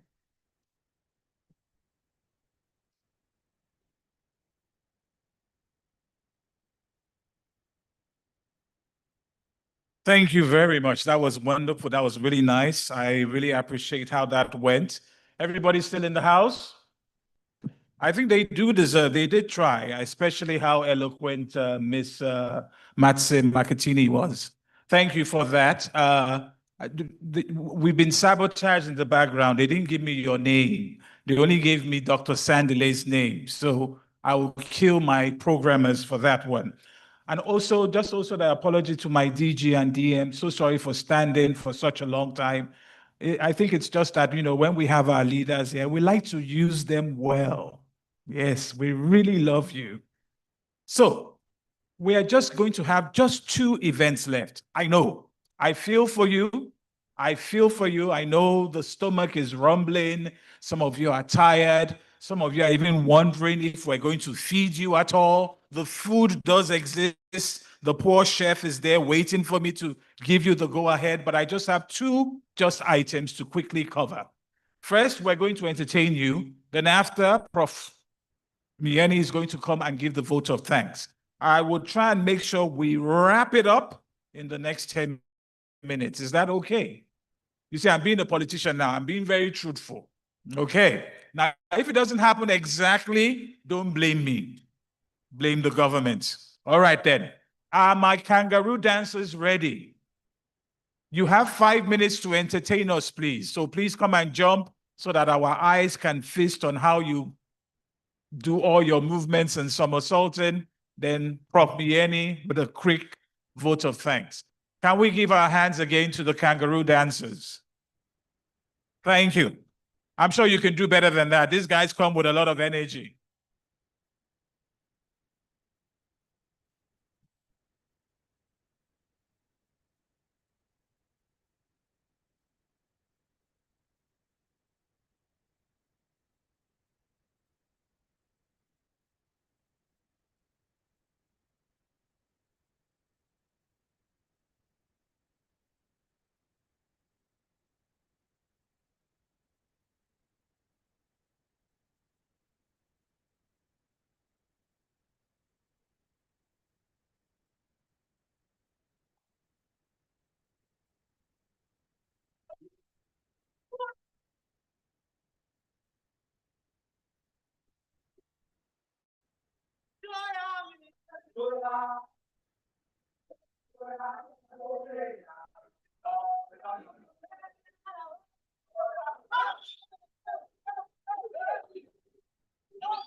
Do we have any awards for kangaroo dancing? There has to be an award somewhere here for them. Okay, to the final item of the evening. Prof. Mieni, are you ready to come and give the vote of thanks? I'm going to rush by it and go by it quickly.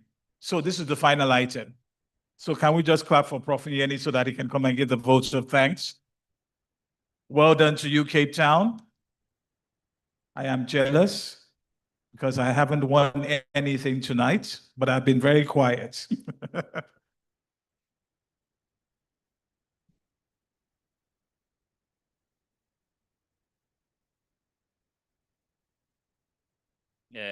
All protocol observed. I just want to take this opportunity to give a vote of thanks. It has been a long day, and we humbly apologize for taking for so long, but we tried to bring some activities to keep you awake. I'm sure no one amongst yourselves who has got an energy like the one that we have observed. Is there anyone who can? Okay. On behalf of the University of KwaZulu-Natal, your host this evening, I have honor of giving our vote of thanks today. Firstly, I would like to thank our valued guest who honored the invitation to be part of this prestigious event, where we celebrate a milestone in the journey of innovation and public sector innovation. Further, we thank our guest speaker, who has been delegated by our VC, Prof. Anil, who was, we thank him for such an insightful speech that made the Mira 2025 such a resounding success. In that same vein, we are grateful to the rest of speakers of Mira, our DG for Science, Technology and Innovation, our Deputy Minister from COCTA, our Deputy Minister from Science, Technology and Innovation. We really appreciate for accepting our invitation for this. The also other important thing that I want to thank from the Department of Science, Technology and Innovation, as the funder of this groundbreaking event, we are grateful to DSTI for funding, more particularly Project 3, where all these activities are happening, which is innovation capacity and innovation measurements. So we really appreciate. I'm sure you are also observing and also witnessing that funding that was given to the University of KwaZulu-Natal is really producing what it was supposed to be producing. So we really thank you for that. But also, again, it is also my pleasure, but I'm always challenged about this, because if you look at the whole VVISDP, the University of KwaZulu-Natal is the only university that participated there. But it's a fact that I cannot hide. So I'm not apologetic about it.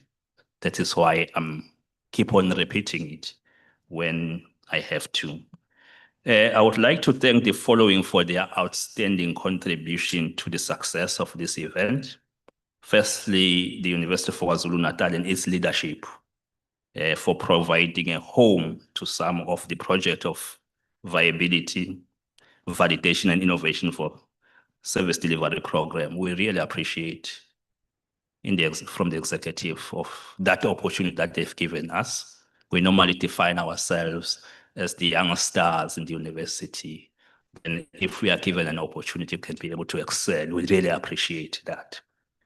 And also the Department of Science, Technology and Innovation, also for its leadership and commitment in advancing public sector innovation in South Africa.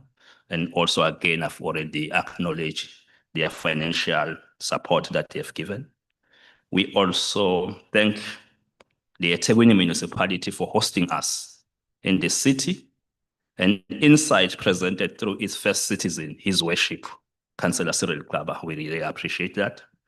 But also again, we also appreciate the University of Natal, the University of Johannesburg, the Council for Scientific and Industrial Research, and also COCTA, more particularly where the members came from for the adjudication committee. We really appreciate, because those trailblazing wouldn't have come handy as they came, but it was also because of their intellectual contribution and tireless work in organizing part of that.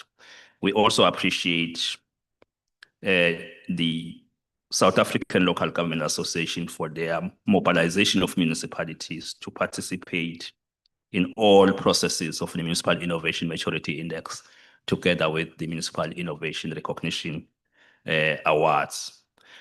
We cannot leave the other sector in our community, the private sector partners and civil society organization, for their participation, because they are also here, and collaborating that demonstrate that innovation thrives when public and private sector effort converge.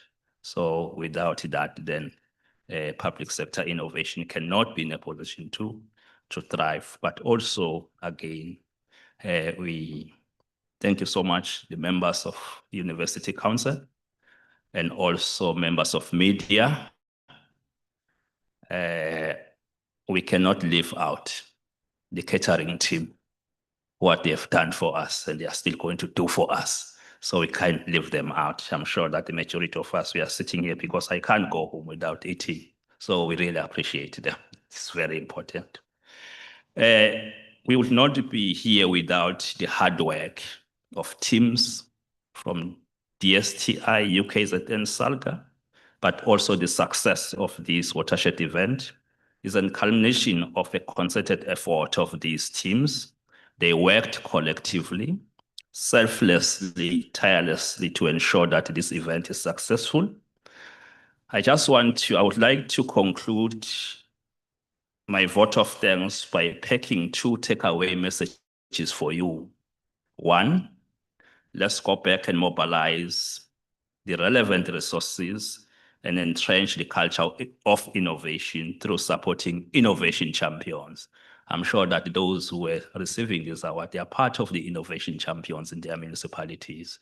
So therefore, I think more resources need to be mobilized so that some of those projects can continue to thrive. And that we commit to strengthen the partnership as DSTI, UKZN, SALGA, and COCTA.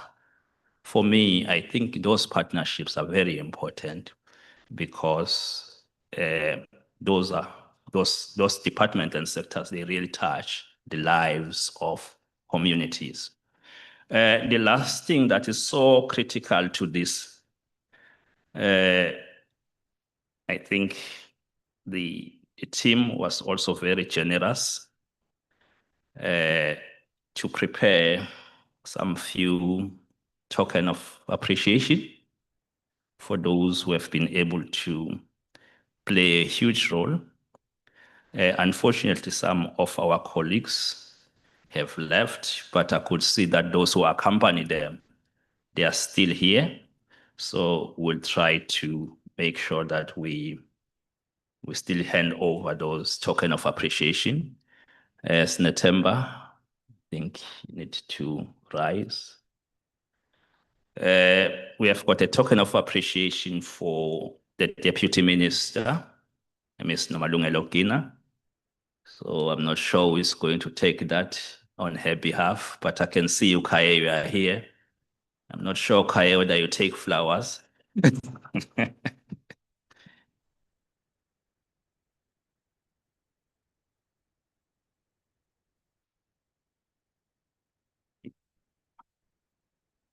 Yeah, I can take on behalf of our Deputy Minister.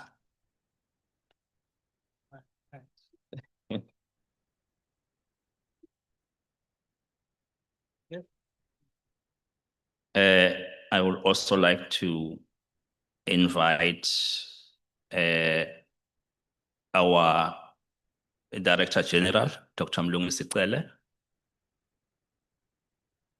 to also come forward.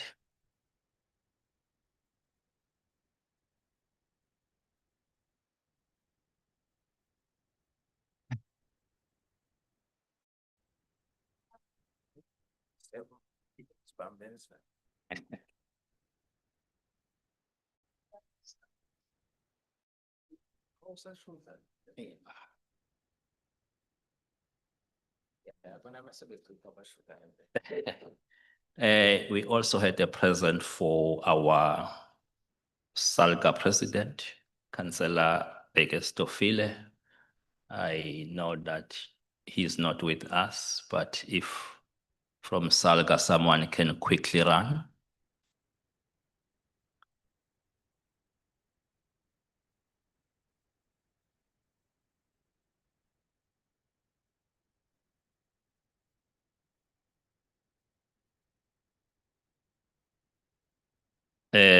He was accompanied by, you can, Rebecca, can you stand? Because according to this list, he was accompanied by a manager in his office.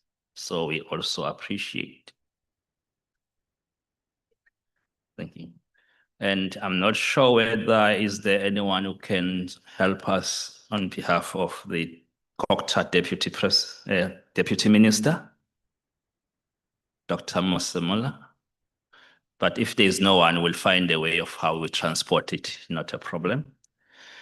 I'm not sure whether is there anyone who can still be here to take on behalf of the mayor of eThekwini municipality. Oh,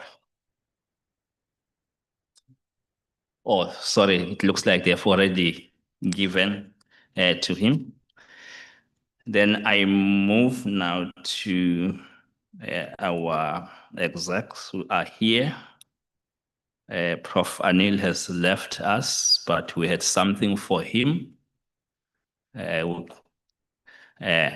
we'll deal that with Sis Norma. We have got Prof. Modau. We have got something for you, Prof.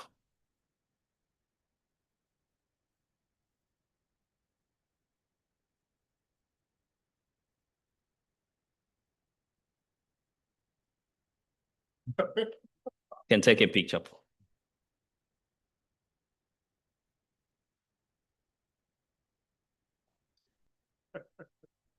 And also we have got a token of appreciation, DVC Health Sciences.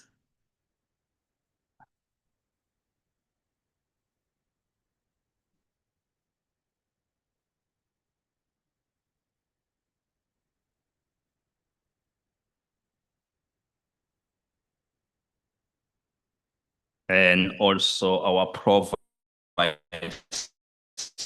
Chancellor Student Services, Prof. Mrs. Mkize. I'm not sure it is. I'll make sure that it's taken to his office. And then the last, is it the last? Not the last. Dr. Mosia, it looks like they have prepared something for you.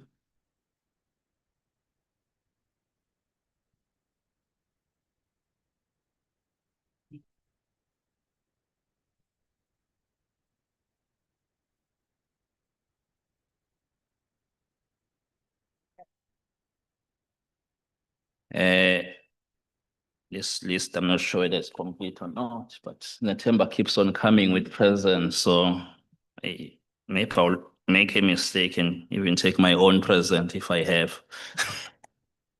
Okay, I think I was told that there's also a chief director, human resource at DSTI. So don't worry, chief director is less than 350.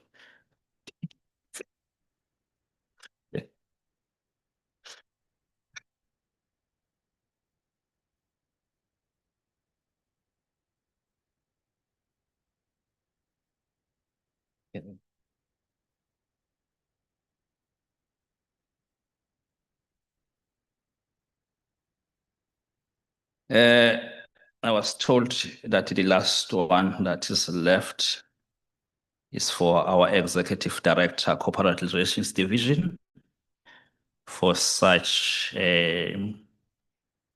wonderful work. She has been working with us for the past 4 or 5 months since we started to conceptualize and do everything for 2025. So they tried to look what could be best for you, Executive Director.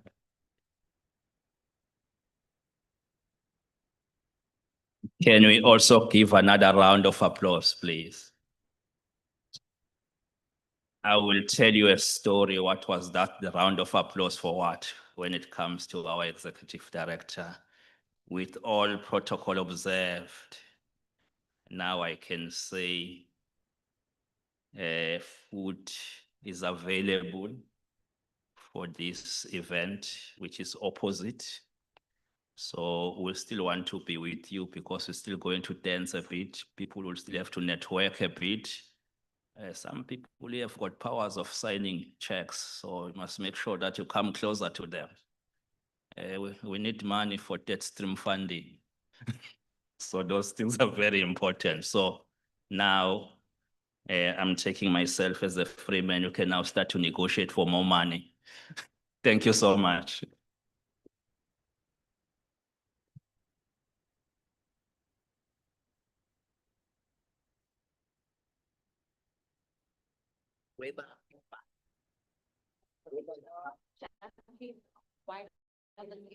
Okay, I've been informed that dinner is right across the next room. Please, you will make your way there. And I just also want to say thank you for enjoying this ride with me. You've been a good crowd, and I know it hasn't been an easy afternoon, but thank you. Have a good afternoon, or should I say evening at this rate. And thank you all. Safe journey back. Thank you. Have a good evening.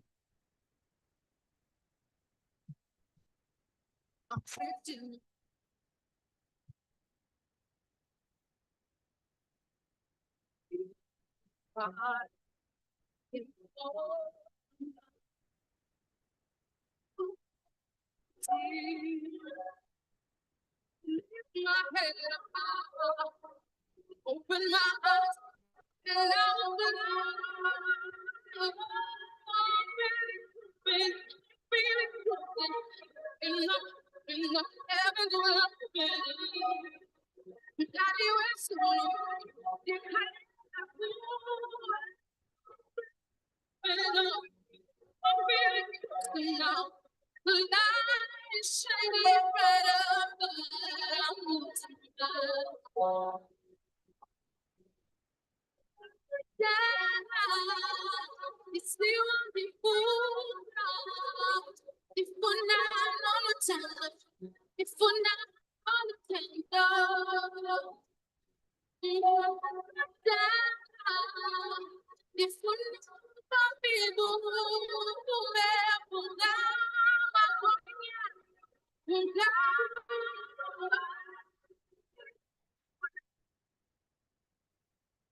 and when I'm falling, tell me I'm not for what I'm singing.